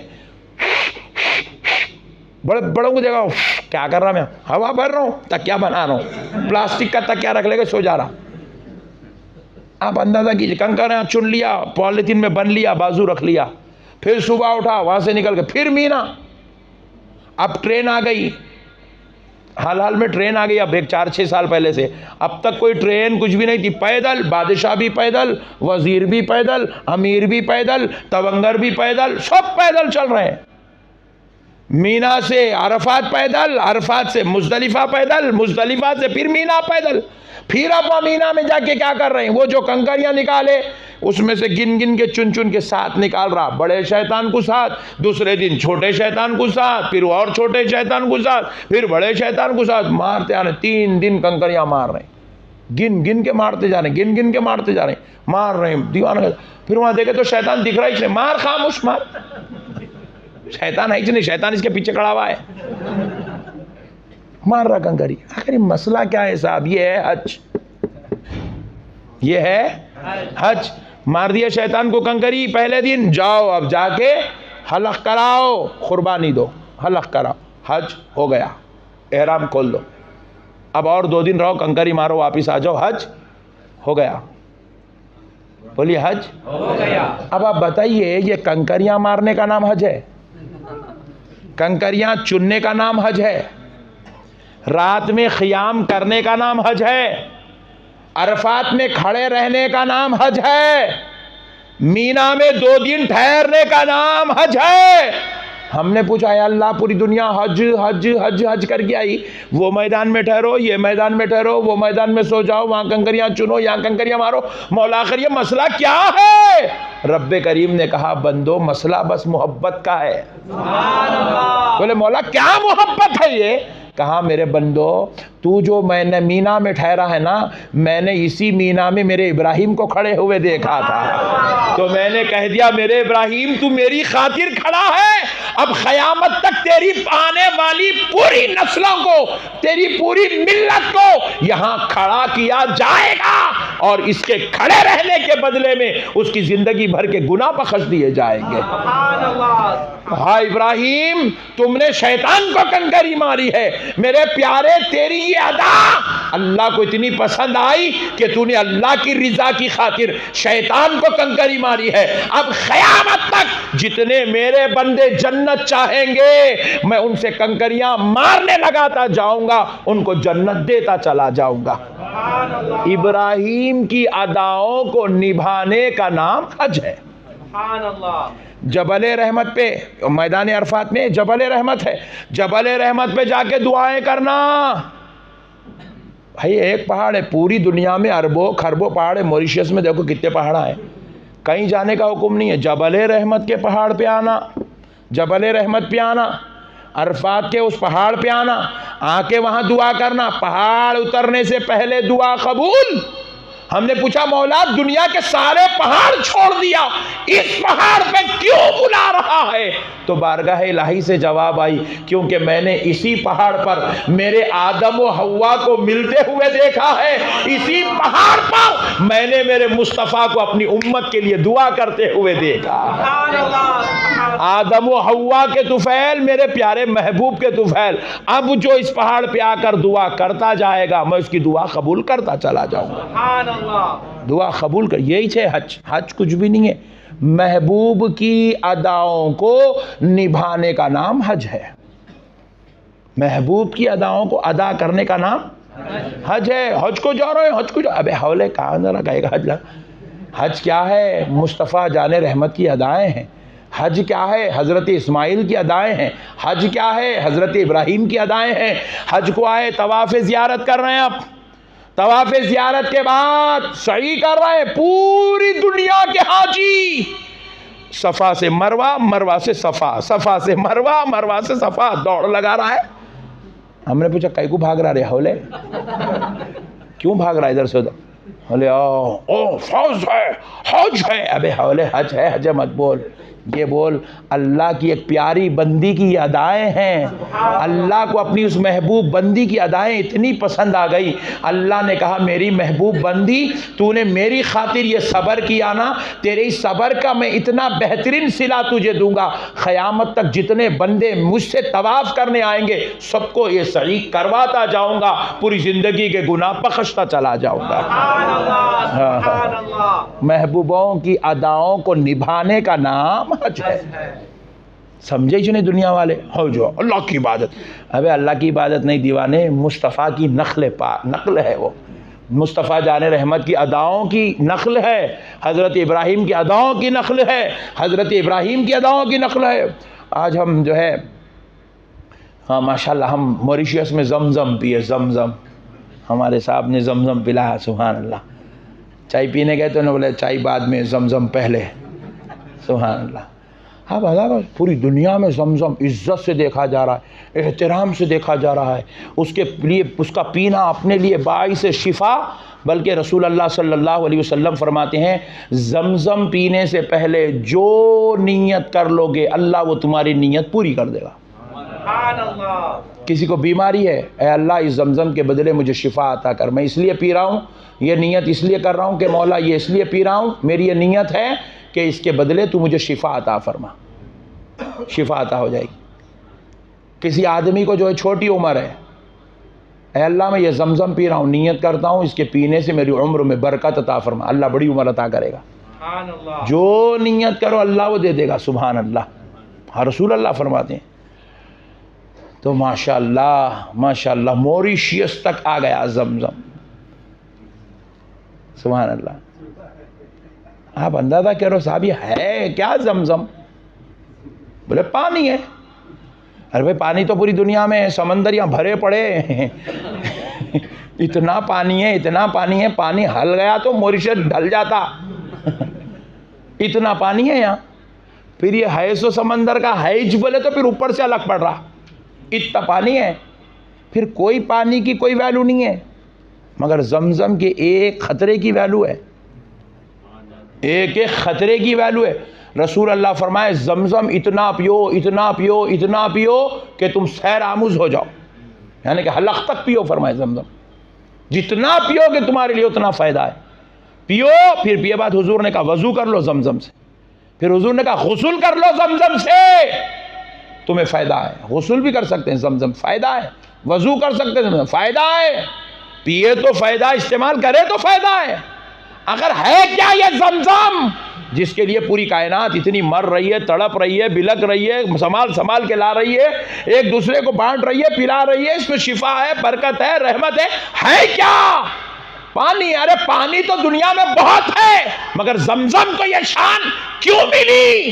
तो रब की बारगाह से जवाब आता है बंदो देखे नहीं, ये वो पानी है जो मेरे महबूब की एड़ियां रगड़ने से निकला है, एड़ियां रगड़ने से निकला है। इस्माईल अलैहिस्सलाम की एड़ियां जब उन्होंने ज़मीन पे रगड़ी तो अल्लाह ने वहां से चश्मा उबाल दिया। महबूब की एड़ियों को बोसा लिया हुआ है पानी, पैरा पड़ा सो है, अपने पास बोलते देखो अल्लाह वालों के पैर पड़ना। अब खैर आप लोगों के पास अल्लाह वाले नहीं है, आप लोग नहीं पढ़ते, अलग बात है, मगर अल्लाह वाले मिले तो पैरा पड़ना। ये पानी क्या करा, इस्माईल अलैहिस्सलाम के पैरों को चूम लिया। अल्लाह को वदा उसकी इतनी पसंद आ गई, कहा पूरी कायनात के पानी बुझ जाएंगे, तू नहीं बुझेगा।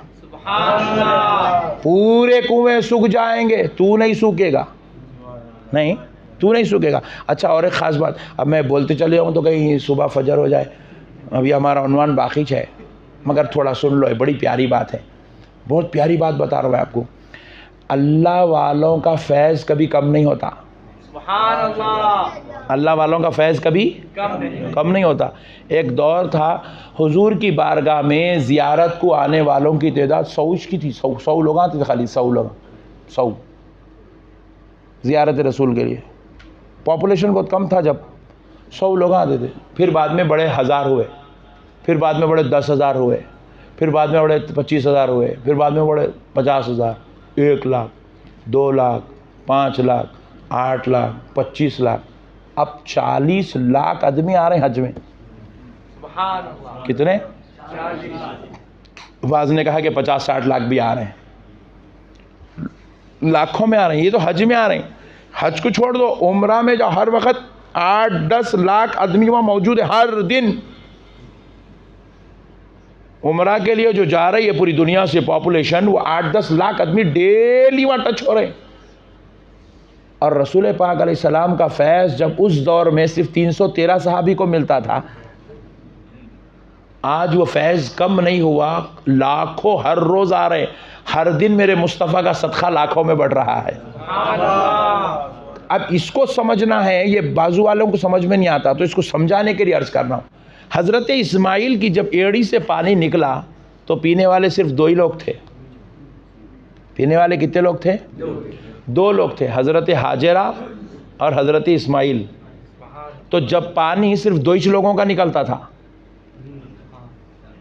वो जो चश्मे फूटे थे वो सिर्फ 2 ही लोगों का पानी निकलता था। सुभान अल्लाह। फिर बाद में जब हज़रत इब्राहिम ने काबे का तवाफ़ की, काबे का तामीर की, फिर ऐलान किया, लोग आने लगे, तो 50 लोग आए तो पानी 50 आदमी का निकलने लगा। वलियों के खदमों की बरकत देखो आप। 50 लोग आए, 50 लोगों का पानी निकलने लगा। फिर उसके बाद वो सिलसिला चला, रसूल अल्लाह का दौर आया, हज़ारों लोग आए जमजम के पास काबे के तवाफ़ के लिए, तो जमजम हज़ारों लोगों का निकलने लगा। आज 40-50 लाख लोग 5 दिन के अंदर टच हो रहे हैं। कोई बगैर जमजम पिए वापस नहीं जा रहा है। 40-50 लाख आदमी का पानी रोजाना निकल रहा है। फिर जाके देखे तो वहाँ कोई समंदर नहीं है, वहाँ कोई दूसरा कोई मामला नहीं है, कोई तालाब नहीं है, कोई दरिया नहीं है, चश्मा ही है।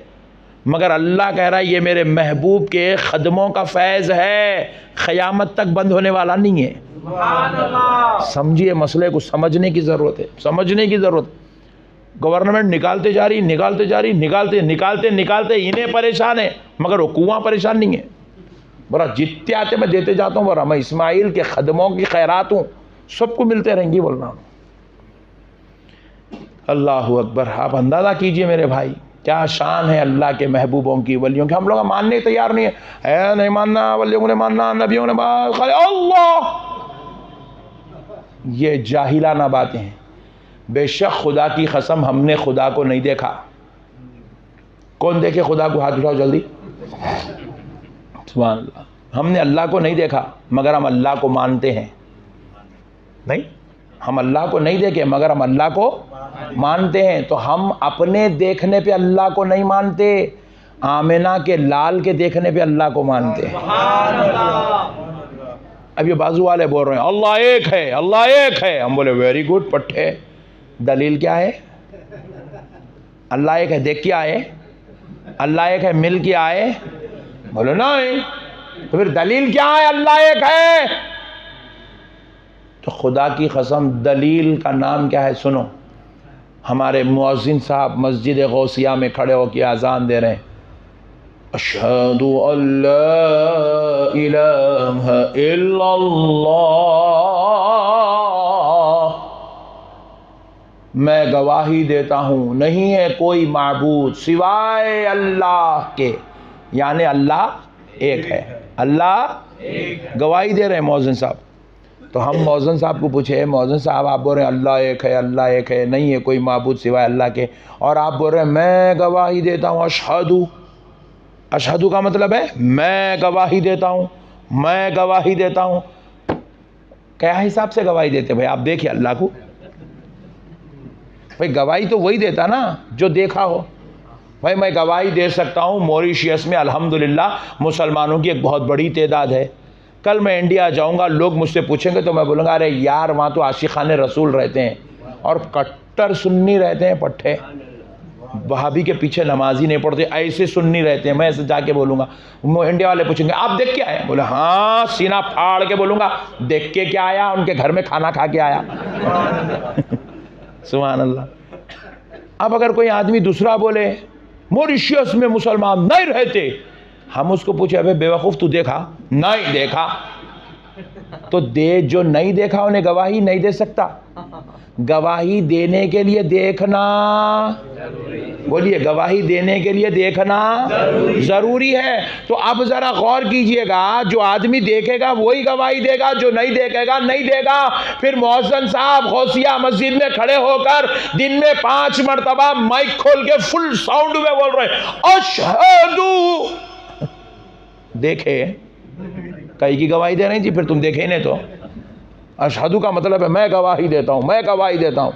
तो मुअज्जिन साहब हमारे बहुत चालू है, उन्होंने बोले मौलाना मैं तो नहीं देखा, मगर मैं उसका कलमा पढ़ता हूँ जिसने मेराज की रात रब के एक होने को देखा।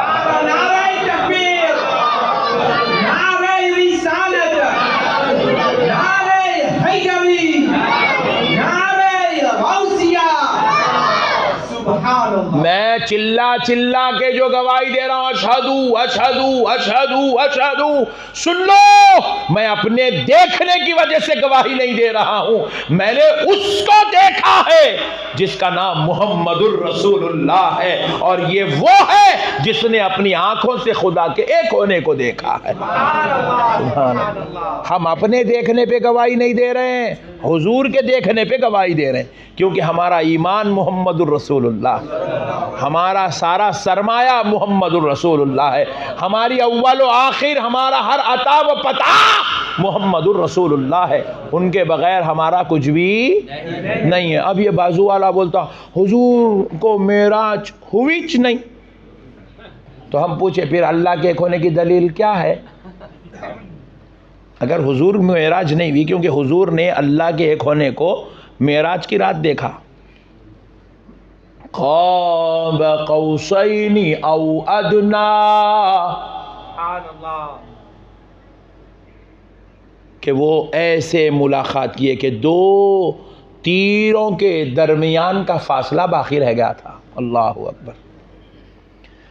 तो प्यारे बुजुर्गों और दोस्तों, मसाइल को समझने की ज़रूरत है। दुनिया ये समझना नहीं चाहती है, ये नालायक लोग इस चीज़ से भागना चाहते हैं, और अल्लाह तबारक व तआला इनको हिदायत दे, इनको तौफीक दे, दीन को समझने की अल्लाह इनको हिदायत दे।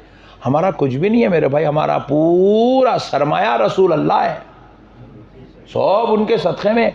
उनकी अदाओं को निभाने का नाम हज है, उनकी अदाओं को निभाने का नाम मोहब्बत है। उन्होंने जैसे बता दिया, यहाँ तक हाथ उठाओ, यहाँ तक हाथ उठाए, सुभान रब्बियल अज़ीम पढ़ो, सुभान रब्बियल अज़ीम, सूरह फातिहा पढ़ो, सूरह फातिहा, ज़म्मे सूरा पढ़ो, ज़म्मे सूरा पढ़ो, कम से कम 3 आयत छोटे पढ़ो, या न तो बड़ी एक आयत पढ़ो, बड़ी एक आयत पढ़ रहे हैं, 3 छोटे आयत पढ़ रहे हैं, फिर उसके बाद रुकू करो, रुकू में ये पढ़ो, सजदा करो, सजदे में ये करो, जो उन्होंने बोले करते जा रहे, बस उन्होंने बोले सो करना ही हमारी ड्यूटी है। हम इतने के ही, हमारा दूसरा कुछ भी नहीं है दुनिया के अंदर, हमारी मर्जी हम चला ही नहीं सकते, जो चलने वाली है बस रसूल अल्लाह की मर्जी है। इसलिए मेरे प्यारे भाइयों, अल्लाह का वास्ता, आप सबसे मेरी गुजारिश है, ग़ुलाम बनिए। ग़ुलाम बनने में मज़ा है, ज़िद्दी बनने में मज़ा नहीं है। कुछ भी बोल लो नक्शबंदी साहब, मैं तो नमाज नहीं पढ़ूंगा, मज़ा नहीं है इसमें। नमाज पढ़ के देखो, अब इसमें मज़ा है। सुभान अल्लाह, दिलों का इत्मीनान, सुकून, सुरूर, मज़ा, हाँ सुभान अल्लाह। फ़र्ज़ नमाज पढ़े तो अलग मज़ा है, सुन्नत पढ़े तो अलग मज़ा है, नफिल पढ़े तो अलग मज़ा है, तहज्जुद पढ़े तो अलग मज़ा है, तरावी पढ़े तो अलग मज़ा है, जुमा पढ़े तो अलग मज़ा है, ईद पढ़े तो अलग मज़ा है। नहीं, कुछ भी काम नहीं कर रहे तो सलातुल हाजत पढ़ने का अलग मज़ा है। वो रोते रोते की नमाज है, वो शुरू से लेकर आखिर तक रोते रहना पड़ता हो नमाज में। सलातुल हाजत में रो रो के पढ़ना, सलातुल हाजत, जो भी हाजत के लिए नमाज पढ़ेंगे 2 रकत नफिल, अल्लाह ताला कबूल कर लेता। अब हम लोगों को ज़रूरत ही नहीं पड़ रही सलातुल हाजत की, क्योंकि फुगट में इतने नेमता मिल गए, इतने नेमता मिल गए, हमको सलातुल हाजत पढ़ने की ज़रूरत ही नहीं है। हर एक के घर में 4 पहियों की ज़बरदस्त गाड़ी, आलीशान मकान, बेहतरीन बीवी, ज़बरदस्त बच्चे, खाने को ज़बरदस्त 3 टाइम मुर्गी, मटन, बीफ, मच्छी, फिर उसके बाद सब हो गए बोले तो आखिरी में खेकड़े। क्या कि खा जा रहे हैं हम लोग। अब कहाँ से हम लोगों को नौज़बिल्लाह हाजत की नमाज की ज़रूरत पड़ेगी। पहले ज़माने में लोगों पे तंगी के हालात रहते थे, मुसीबत के हालात रहते थे, परेशानियां रहते थे, उनको सलातुल हाजतें पढ़ने की ज़रूरत पड़ती थी। अल्लाह बग़ैर मांगे सब दे दिया, सब दे दिया। अल्लाह बग़ैर मांगे देते जा रहा, देते जा रहा, देते जा रहा। तो इसलिए मेरे प्यारे भाइयों, अल्लाह का वास्ता, अल्लाह का शुक्र अदा करो, अल्लाह के अच्छे बंदे बनो, नेक बंदे बनो।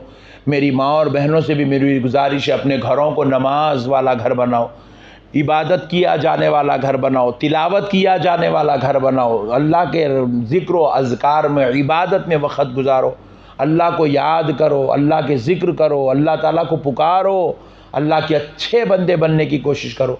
कुरान की तिलावत को ज़िक्र में अपने शामिल कर लो, और जो है जितना हो सकता है दीन की खिदमत करो, दीन के, और आपस में मोहब्बत करो, मोहब्बत आपस में एक दूसरे से, ज़ोर से बोलो, ज़ोर से बोलो।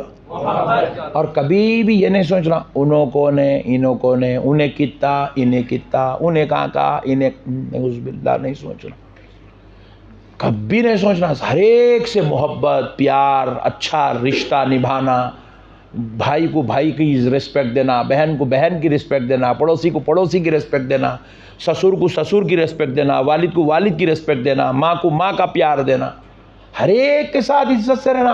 अपन लड़ने वाले नहीं बनना, ए तू चल मियाँ, ए तू निकल मियाँ, ए तू हट मियाँ, ऐसा नहीं, नौज़बिल्लाह। ये जाहिल लोग, गंदे लोग। रसूल अल्लाह सल्लल्लाहु अलैहि वसल्लम फरमाए, रिश्ता तोड़ने वालों की मैं शफात नहीं करूँगा। बोले सरकार, रिश्ते तोड़ने वालों की मैं शफात, बोलो, रिश्ते तोड़ने वालों की शफात नहीं करूँगा। मेरी माएँ बहनें भी बैठी हैं बेचारियाँ, मुझे बीच बीच में याद आते रहती हैं, अल्लाह का शुक्र है। तो मैं मेरी बहनों से भी ख्वाहिश करूँगा, कभी भी रिश्ते नहीं तोड़ना। हमारी बच्चियाँ क्या करती मालूम है, शादी करते ही शौहर को अलग लग जाने के चक्कर में रहती, अलग। अम्मी अब्बा के चलो अलग लेंगे, अपन अलग घर लेंगे, अलग जाएंगे, अलग रहेंगे, माँ बाप को साथ में नहीं रखेंगे, माँ बाप की खिदमत नहीं करेंगे, माँ बाप के साथ जो है हुस्न सुलूक नहीं करेंगे। शौहर के वालिदैन को बीवी बहू फत्तू देखना ही नहीं चाहती, देखना ही नहीं चाहती उन्हें। ये रिश्ते तोड़ने वालों के लिए अल्लाह ने जन्नत हराम कर दिया, हराम। रिश्ते तोड़ने वालों के लिए जन्नत, जोर से बोलिए, रिश्ते तोड़ने वाले जन्नत में नहीं जाएंगे। जब तक माँ बाप जिंदा हैं, तमाम बेटे बहुएं एक ही जगह रहना। जब माँ बाप का इंतकाल हो जाए तब अलग हो जाना, अपने अपने घर बना लेना, अलग हो जाना। माँ बाप भाई इतनी मेहनत करके, कोशिश करके, प्यार करके हमको पालते, तकलीफ़ां उठाते, बड़ा करते, कितने टेंशन आ लेते। 9 महीने माँ पेट में रखती, मुसीबतें सहती, तकलीफ़ां बर्दाश्त करती। रात में इधर करवट बदले तो टेंशन, उधर करवट बदले तो टेंशन। माँ इतने टेंशनों से अपनी औलाद को पालती, अपने खून के 70 ख़तरों को एक जगह जमा करती तो दूध का एक ख़तरा बनता। माँ के खून के 70 ख़तरों से एक खून का ख़तरा, एक दूध का ख़तरा बनता फरमाए। और रसूल अल्लाह सल्लल्लाहु अलैहि वसल्लम खुद इरशाद फरमाते हैं, डिलीवरी के वक्त में एक माँ को जो पेन होता है डिलीवरी का, वो पेन अगर 70 पहलवानों पर डाल दिया जाए, 70 पहलवान मिलके भी वो दर्द को बर्दाश्त नहीं कर सकते। रसूल अल्लाह कह रहे हैं, इतना बड़ा मरहला है एक माँ का, अपनी औलाद को पेट में रखना, उसको पैदा करना। जब वो पैदा करके खिला के पिला के माँ अपने बेटे को एक बड़ा करती है, बस बड़ा करते कि तुम्हारे अम्मी मेरे को नहीं होना, तुम्हारे अब्बा मेरे को नहीं होना, तुम्हारे अब्बा मेरे अम्मी को मैं नहीं खिदमत करती, तुम्हारे अब्बा को मैं नहीं करती। हमारी बहुएं, हमारी बेटियां ऐसी बातें करती हैं। 4 दिन की ज़िंदगी ये तो गुजर जाएगी, लेकिन जब ख़बर में अल्लाह हिसाब लेंगा तो क्या जवाब देंगे बताओ, क्या जवाब देंगे। एक बच्ची से मैंने ऐसी कहा, क्योंकि हमारे पास इंडिया में बच्चों के शादियों के बाद अलग होने का कोई सिस्टम नहीं है। शादी होने के बाद जब तक माँ बाप ज़िंदा रहते हैं पूरी कोशिश की जाती है कि बच्चे अपने माँ बाप के साथ रहे, बहू अपने ससुर सास ससुर के साथ रहे, पूरी कोशिश होती है ना, पोतरे पोतरियाँ अपने दादा दादी के साथ रहे, एक ही घर में जॉइंट फैमिली रहे, कोशिश की जाती है वहाँ पर। लेकिन बाज़ बच्चियां नहीं एडजस्ट कर सकती करके जो है तकलीफ़ होती, टेंशन के बाद निकल जाती। तो मैं उन बच्ची से पूछा कि बेटे क्यों निकल गया? तो बोले मेरे ससुर मेरे को ऐसा बोलते, वैसा बोलते, मेरे को बुरा बोलते, मेरे को गाली देते, मेरे को। मैं बोला बेटे ससुर की जगह अगर तेरे वालिद तेरे साथ गाली देते तो तू निकल जाती क्या? तेरे वालिद भी तेरे को पैदा करके 22 साल तक अपने घर में पाले, तो तेरे वालिद कभी तेरे को मारे ही छूंगे? कभी तेरे वालिद तेरे को बुरा बोले ही छूंगे, गाली गलौज करे ही छूंगे, झिड़की दिए ही छूंगे, तेरे से नाराज हुए ही होंगे? 22 साल में कभी किसी दिन तो ऐसे हालात से तू गुजरी होंगी। तो क्या जब तेरे बाप ने तुझे बुरा कहा क्या तूने घर छोड़ दिया? क्या तूने अपना बिस्तर अलग कर लिया, अपना मकान अलग कर लिया, अपना घर बार अलग कर दिया? जवाब मिला नहीं करा। तो मतलब यह है कि तू अपने बाप की बात का बुरा नहीं मानती, तो फिर अपने शौहर के बाप की बात का बुरा कैसे मानती है? जिस तरह तेरे वालिद तेरे लिए मुअज़्ज़ज़ो मोहतरम है, खुदा की कसम शौहर का वालिद भी तुझे वैसे ही मुअज़्ज़ज़ो मोहतरम होना चाहिए। तो फिर उस लड़की ने कहा हज़रत फिर आप मेरे ससुरे को भी समझाओ ना, बहुत ख़तरनाक है ना बातें करते। मैं बोला वैसा नहीं है बेटे, इंसान जब बूढ़ा हो जाता ना, बूढ़ा हो जाता है तो उसके अंदर सब्र कमज़ोर पड़ जाता है। उसके घुटने जवाब देते हैं, उसकी कमर जवाब दे देती है, उसकी आँखें कमज़ोर हो जाती है, उन्हें टाइम देखना पड़ती है, घूर के देखना पड़ता है ऐसा, जब जाके घड़ी दिखती फिर उसके अंदर का कांटा दिखता। उन्हें जब बूढ़ा हो जाता शुगर आ जाती, बीपी आ जाता, उसको जो है नए नए किस्म के बीमारियां, किडनी प्रॉब्लम होती है, उसको पेशाब ज़्यादा आता, बहुत सारे प्रॉब्लम, रातों में नींद बराबर नहीं आती, जिसकी वजह से वो आदमी चिड़चिड़ा हो जाता। चिड़चिड़ा होके वो कभी अपनी बहू पे औंठ लेता, कभी अपने बेटे पे औंठ लेता, कभी अपनी बीवी पे औंठ लेता, कभी अपनी नौकरानी पे औंठ लेता, कभी अपने बच्चों पे औंठ लेता। तो वो वक्तों में औलाद को क्या हुक्म दिया गया, जब तुम्हारा बाप बूढ़ा हो जाए तो तुम उसको सब्र करो। क्या करो? सब्र। जोर से बोलो सब्र करो, जोर से बोलो सब्र करो। अब देखो जब बाप बूढ़ा होता है ना, सब्र करना, जवानी में उसके अंदर कंट्रोलिंग रहती है, अरे मुझे ये बोलना चाहिए, ये नहीं बोलना चाहिए, ये करना चाहिए, ये नहीं करना चाहिए, कंट्रोलिंग होती है। लेकिन बुढ़ापे में कंट्रोलिंग, दीवाना वार काम करते चलता, करते अजीब और गरीब हरकत, अरे दम दम बुढ़ा कहाँ बैठ रहे, ऐसी होती तबीयत। मगर वो वक्त में सब्र कर लेना, खुदा की कसम कान खोल के सुन लो, अल्लाह की रात भर जाकर इबादत करने से ज़्यादा बेहतर है।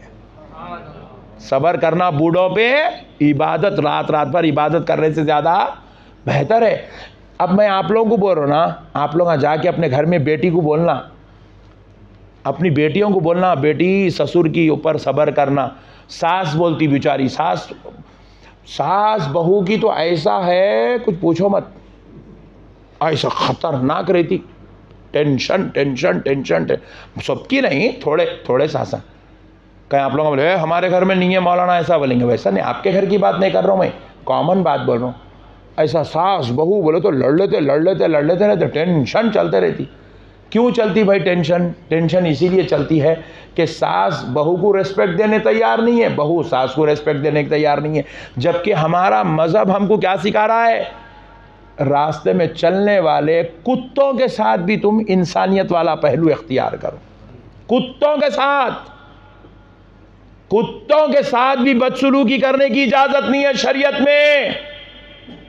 हम अपनी सास के साथ, अपने बाप के साथ, अपने ससुर के साथ, अपनी माँ के साथ, अपने भाई के साथ, अपने शौहर के साथ, अपनी बीवी के साथ अगर हम बदसलूकी करेंगे तो अल्लाह के पास इसकी सख्त तरीन हमको जो है हिसाब देना पड़ेगा। अब एक बात सुना देता हूँ ये अखलाक के मौजू पर, उसके बाद फिर सरकार इमाम हुसैन के मौजू पर आते हैं, इमाम हसन पर। शाह अब्दुल रहीम मुहद्दिस दहलवी रहमतुल्लाह अलैह, बहुत बड़े मुहद्दिस, बहुत बड़े बुजुर्ग। ये वो लोग हैं जो हिंदुस्तान में, इंडिया में, पाकिस्तान में, ये मॉरिशियस जहाँ पर आज हदीस पढ़ाई जा रही है, इन इलाक़ों में अरब की दुनिया से हदीस ला कर देने वाले लोग हैं। हदीस ला के दिया, अरब से हदीस लेके आए। इनका नाम है शाह अब्दुल रहीम मुहद्दिस दहलवी रहमतुल्लाह अलैह। हदीस ला कर देने वाले बुज़ुर्गों में से एक बुज़ुर्ग हैं ये, जिन्होंने हिंदुस्तान और एशिया की ज़मीन पर हदीस का तारुफ करवाया। अलगर्स शाह अब्दुल रहीम मुहद्दिस दहलवी रहमतुल्लाह अलैह इतने इल्म वाले, इतने दानिशमंद और इतने दूर अंदेश, इतने जो है समझ बूझ वाले थे कि बादशाह को जब कोई प्रॉब्लम हो जाती मसाइल में तो वो शाह अब्दुल रहीम मुहद्दिस दहलवी रहमतुल्लाह अलैह को बुलाता और आपसे मशवरे लेता कि मेरे ऊपर फिलवक्त ये टेंशन आई हुई है, इसको कैसे डील करूं, मैं ये प्रॉब्लम में फंस गया, इसको कैसे डील करूं। शाह अब्दुल रहीम मुहद्दिस दहलवी रहमतुल्लाह अलैह से वो एडवाइस लेता। तो एक बार उसने क्या किया, अपने वजीरों को भेजा, फौजियों को भेजा, जाओ हजरत को उनकी शायान शान ले आओ, मैं हजरत से कुछ मशवरे लेना चाहता हूं। तो हजरत के पास वो बादशाह के वजीर आए, आकर उन्होंने रिक्वेस्ट की तो हजरत भी जो है गुस्ल वगैरह करे, फिर उसके बाद जो है बादशाह के पास जाने लगे। तो इधर कुछ वजीर, इधर कुछ वजीर, उधर कुछ आर्मी, इधर कुछ आर्मी, आपको बड़ी शान से लेके जा रहे हैं बादशाह के दरबार में। तो चलते चलते चलते चलते हजरत क्या किए, रुक गए। रुक के वो वजीरों और आर्मी का ऐसा काफिला हटा के मोहरी के पास गए। रास्ते में मोहरी बह रही थी, मोहरी होती है ना दरवाज़ों के कोनों से मोहरी बहती है, घरों के कोने से मोहरी बह रही थी। उस मोहरी में हाथ डाले, अंदर एक कुत्ता तड़प रहा था, कुत्ते का बच्चा था, मोहरी में गिर गया था। वो ऊपर आना चाहता था मगर वो आ नहीं सक रहा था, छोटा होने की वजह से वो बाहर नहीं निकल सक रहा था। तो आप उसको हाथ डाल के बाहर निकाले तो हाथ को पूरी गलाजत गंदगी मोहरी की लग गई, प्लस वो बाहर निकलने के बाद ऐसे अपनी मुंडी झटके तो उसकी ये बालों से वो गलाजत उड़ के पूरे हजरत के कपड़ों पे गिर गई। हजरत क़िबला क्या करे, वो कुत्ते को ऐसे बाहर छोड़ दिया और निकल के भाग गया। फिर हजरत वापस घर को गए, जाके फिर से नहा के धो के कपड़े चेंज करके फिर आए वापस। तो आते आते रास्ते में वो जो वज़ीर था एक ज़रा, उन्हें ये मसले को देख के टेंशन में आ गया, भाई इतने बड़े आदमी बादशाह बुला के मशवरे ले रहा, इन्हों कुत्तों को मोरियों में हाथ डाल दे रही, वो कर दे रही, ये कर दे रही, कुत्ता छटक दे रहा, पूरा कीचड़ लग जा रहा, आखिर क्या तो भी है। बल्कि पूछा, हजरत आप ऐसा कहीं को करे, इतने बड़े आदमी हो कि ऐसी हरकत कहीं को करे। तो हजरत शाह अब्दुल रहीम मुहद्दिस दहलवी रहमतुल्लाह अलैह फरमाते हैं, बरोज़ महशर मेरे और रब के दरमियान में कुछ गुनाह आड़े आ गए तो अल्लाह से कहूँगा, मौला मैं तेरे एक जानवर को, तेरी एक मखलूक को वो तड़प रहा था, हाथ से निकाल के उसकी तड़प दूर कर दिया, इसके सदक़े में मेरे वो गुनाहों को माफ़ कर दे।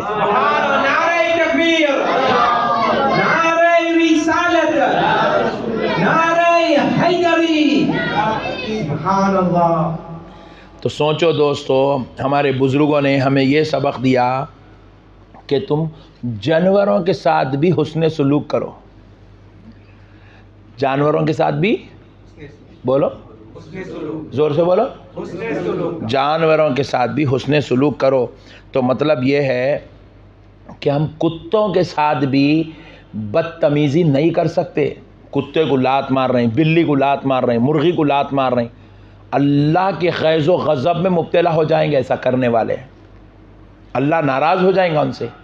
तो जो मज़हब कुत्तों के साथ भी बदसलूकी करने की इजाज़त नहीं देता, तो फिर उस मज़हब को मानने वाली बेटियाँ, उस मज़हब को मानने वाले बेटे अपने माँ बाप के साथ या अपने सास ससुर के साथ अगर बदसलूकी करते हैं तो सोचो उन पर अल्लाह का कितना गज़ब आता होगा, अल्लाह उनसे कितना नाराज़ होता होगा, अल्लाह ताला उनके साथ कैसे फ़ैसले फरमाता होगा। अल्लाहु अकबर।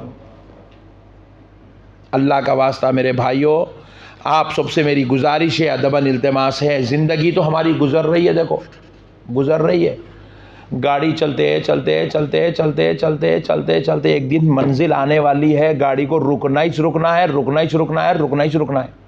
वो रुकने से पहले अपन अच्छे होके रुक जाना, नहीं हम रुक रही, गाड़ी हमारी रुक जा रही इस हाल में है कि हमारे टायर पंक्चर हैं, ऑयल लीकेज हो रहा है, स्टीयरिंग टूट गया है, ग्लास फूट गया है, नहीं तो फिर अब लाख कोशिश कर लो, कुछ भी होने वाला नहीं है। इसलिए पहले ही रिपेयर कर लेना अपने आप को संभाल लेना, संवार लेना, खूबसूरत बना लेना। आहा सुभान अल्लाह। जनाजा उठे तो लोग ये नहीं बोलना शराबी का जनाजा जा रहा है, अल्लाहु अकबर। लोग ये नहीं बोलना जानी का जनाजा जा रहा है। लोग ये नहीं बोलना माँ बाप के नाफरमान का जनाजा जा रहा है। लोग ये नहीं बोलना हराम का खाने वाले का जनाजा जा रहा है। लोग ये नहीं बोलना अरे बहुत बदमाश था, कमीना था, अच्छा हुआ मर गया सो, ऐसा नहीं बोलना। लोग ये बोलना अरे यार आशिक़ रसूल का जनाजा जा रहा है, ग़ुलाम मुस्तफ़ा का जनाजा जा रहा है। लोग ये बोले कि मुत्तक़ी का जनाजा जा रहा है, परहेज़गार का जनाजा जा रहा है, इबादत गुजार का जनाजा जा रहा है। लोग ये बोलें कि अल्लाहु अकबर कबीरा, प्यारे मुस्तफ़ा से मोहब्बत करने वाले का जनाजा जा रहा है। सुभान अल्लाह, सुभान अल्लाह, सुभान अल्लाह, सुभान अल्लाह। अब देखें बस एक दो बातें इमाम हसन के ताल्लुक़ से अर्ज़ कर देता हूँ, ईमान ताज़ा हो जाएगा। हसन जो लफ्ज़ है ना, हसन, हसन जो लफ्ज़ है, फरमाते हैं एक बुलंद साफ सुथरा टेला। आपको टेले तो आपको ये माउंटेन्स जो है ना ये आसानी से समझ में आते हैं। एक बुलंद बड़ा साफ सुथरा टेला, मट्टी का तूदा बना हुआ है, उसको कहते हैं हसन, उसको कहते हैं हसन। हसन मतलब एक बहुत ही प्यारा पहाड़। तो अल्लाह रब्बुल इज़्ज़त ने इमाम हसन को भी एक ऐसी ही शख्सियत बनाई कि देखने में वो एक इंसान है मगर उनको खंगालो वो नेकियों का पहाड़ है, तक़वे का पहाड़ है, परहेज़गारी का पहाड़ है, इबादत का पहाड़ है, शुजाअत व हिम्मत का पहाड़ है, सखावत अता व करम का पहाड़ है। एक बार दरूद पाक पढ़ ले, अल्लाहुम्मा सल्ली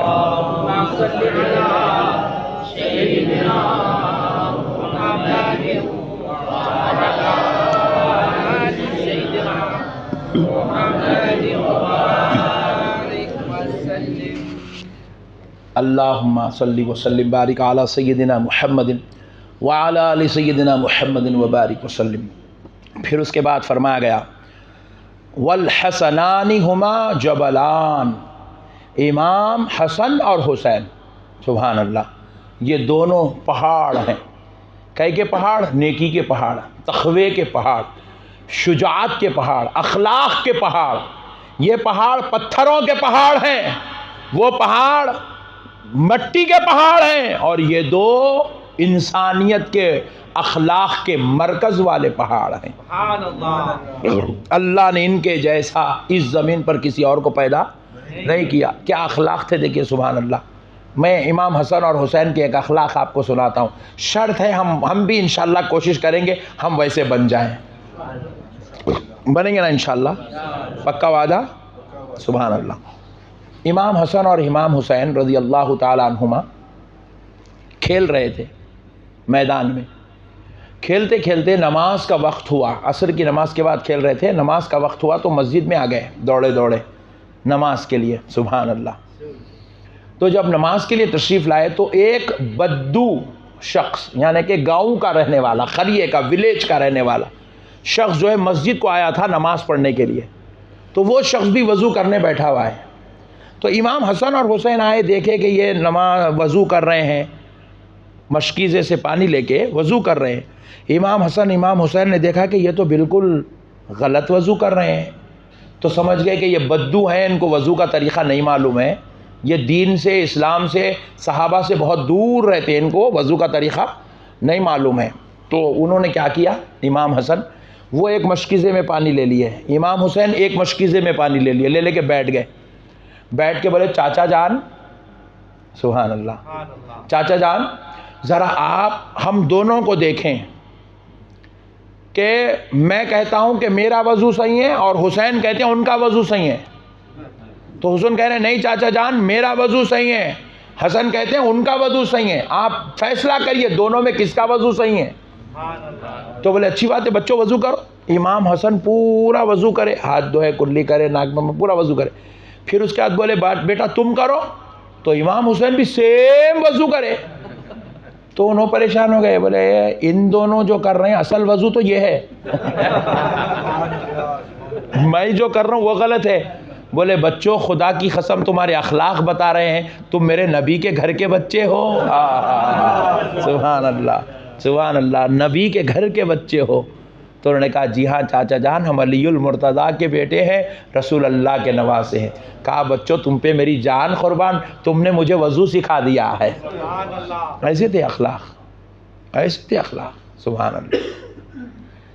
इंशाअल्लाह हम भी इसको एक्सेप्ट करेंगे, अखलाक वाले बनना, घर में इतने पोलाइट रहना। हम घर में गए तो हमारी औलाद हमारे से खुश होना, हमारे को जान से ज़्यादा चाहने वाला बाप आ गया है। घर में गए तो बीवी खुश होना, हमारे को अरे मेरे को जान से ज़्यादा चाहने वाला शौहर आ गया है। घर को गए तो माँ खुश होना, बाप खुश होना, भाई खुश होना। नहीं, हम चाहते कि हमारी बेगम जो ऐसा कमर को ऐसा दौनी बन के टस के ठहर जा रही, आ गया अब इससे लड़ना है अब बल्कि ऐसा नहीं होना। हम लोग अखलाक वाले, मोहब्बत, प्यार करने वाले, चाहने वाले, एक दूसरे की कदर करने वाले बनेंगे इंशाअल्लाह, इंशाअल्लाह, इंशाअल्लाह। एक और शान सुन ले इमाम हसन और इमाम हुसैन की, सुभान अल्लाहिल अज़ीम।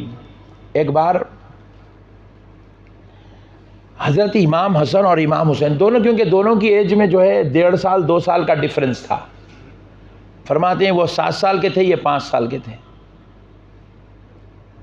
बाज़ रिवायत में आया कि वो 5.5 साल के थे, ये 3 साल के थे, 4 साल के थे। तो इस तरीके से 1.5 साल 2 साल का डिफरेंस था दोनों की एज में। तो फरमाते हैं कि हैंड राइटिंग सीख रहे थे हज़रत इमाम हसन और इमाम हुसैन, लिखना सीख रहे थे।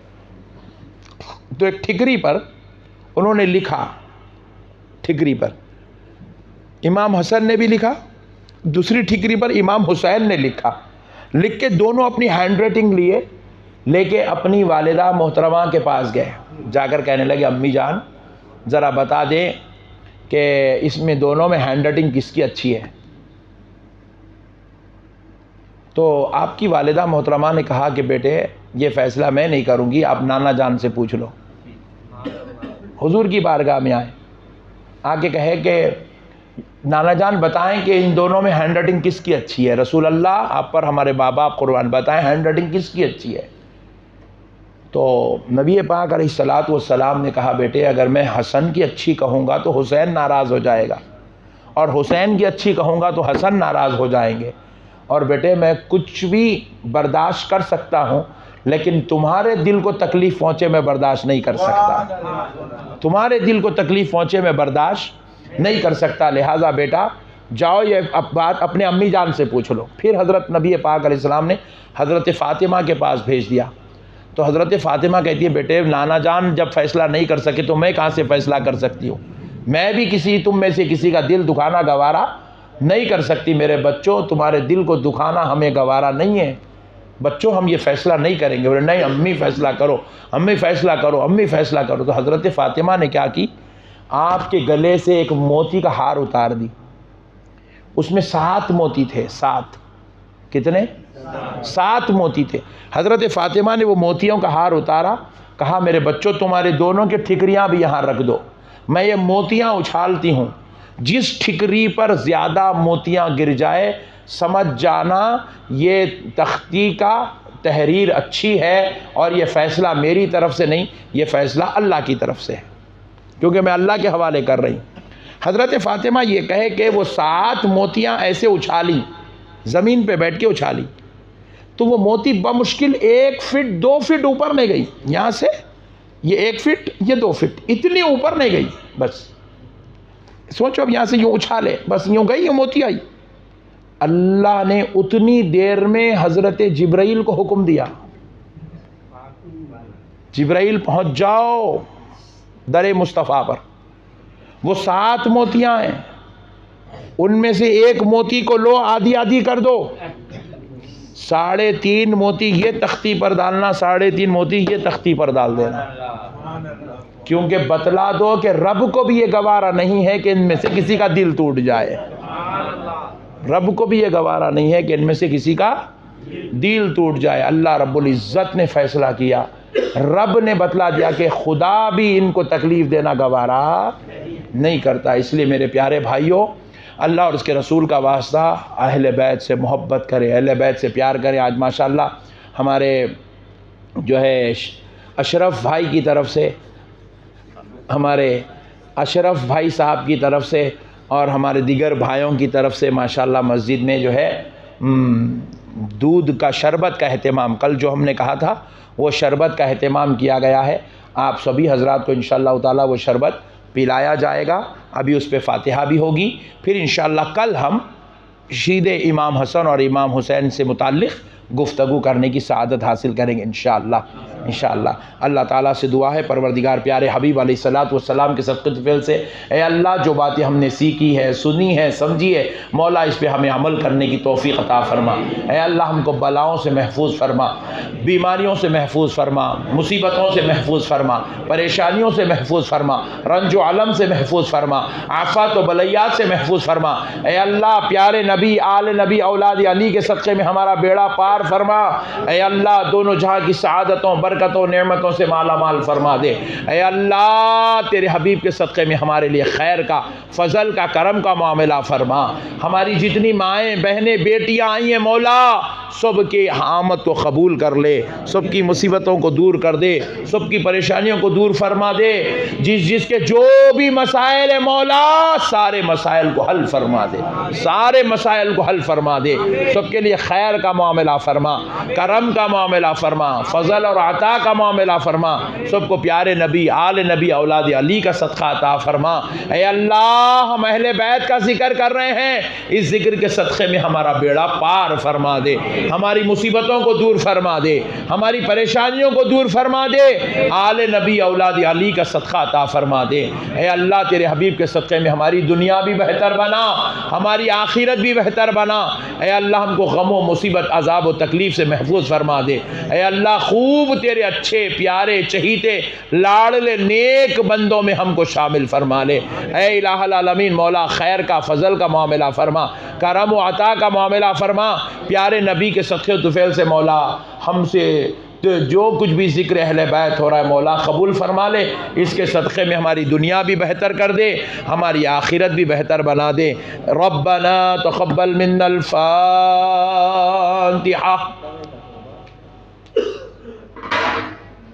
ढक्कन हटा। अल्हम्दुलिल्लाहि रब्बिल आलमीन।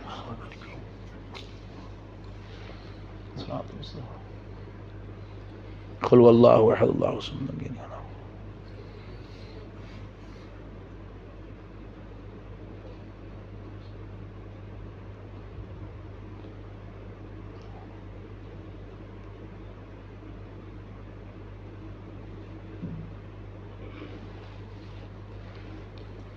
इन्नल्लाह व मलाइकतहु युसल्लूना अलन नबी या अय्युहल्लज़ीना आमनू सल्लु अलैहि व सल्लिमू तस्लीमा।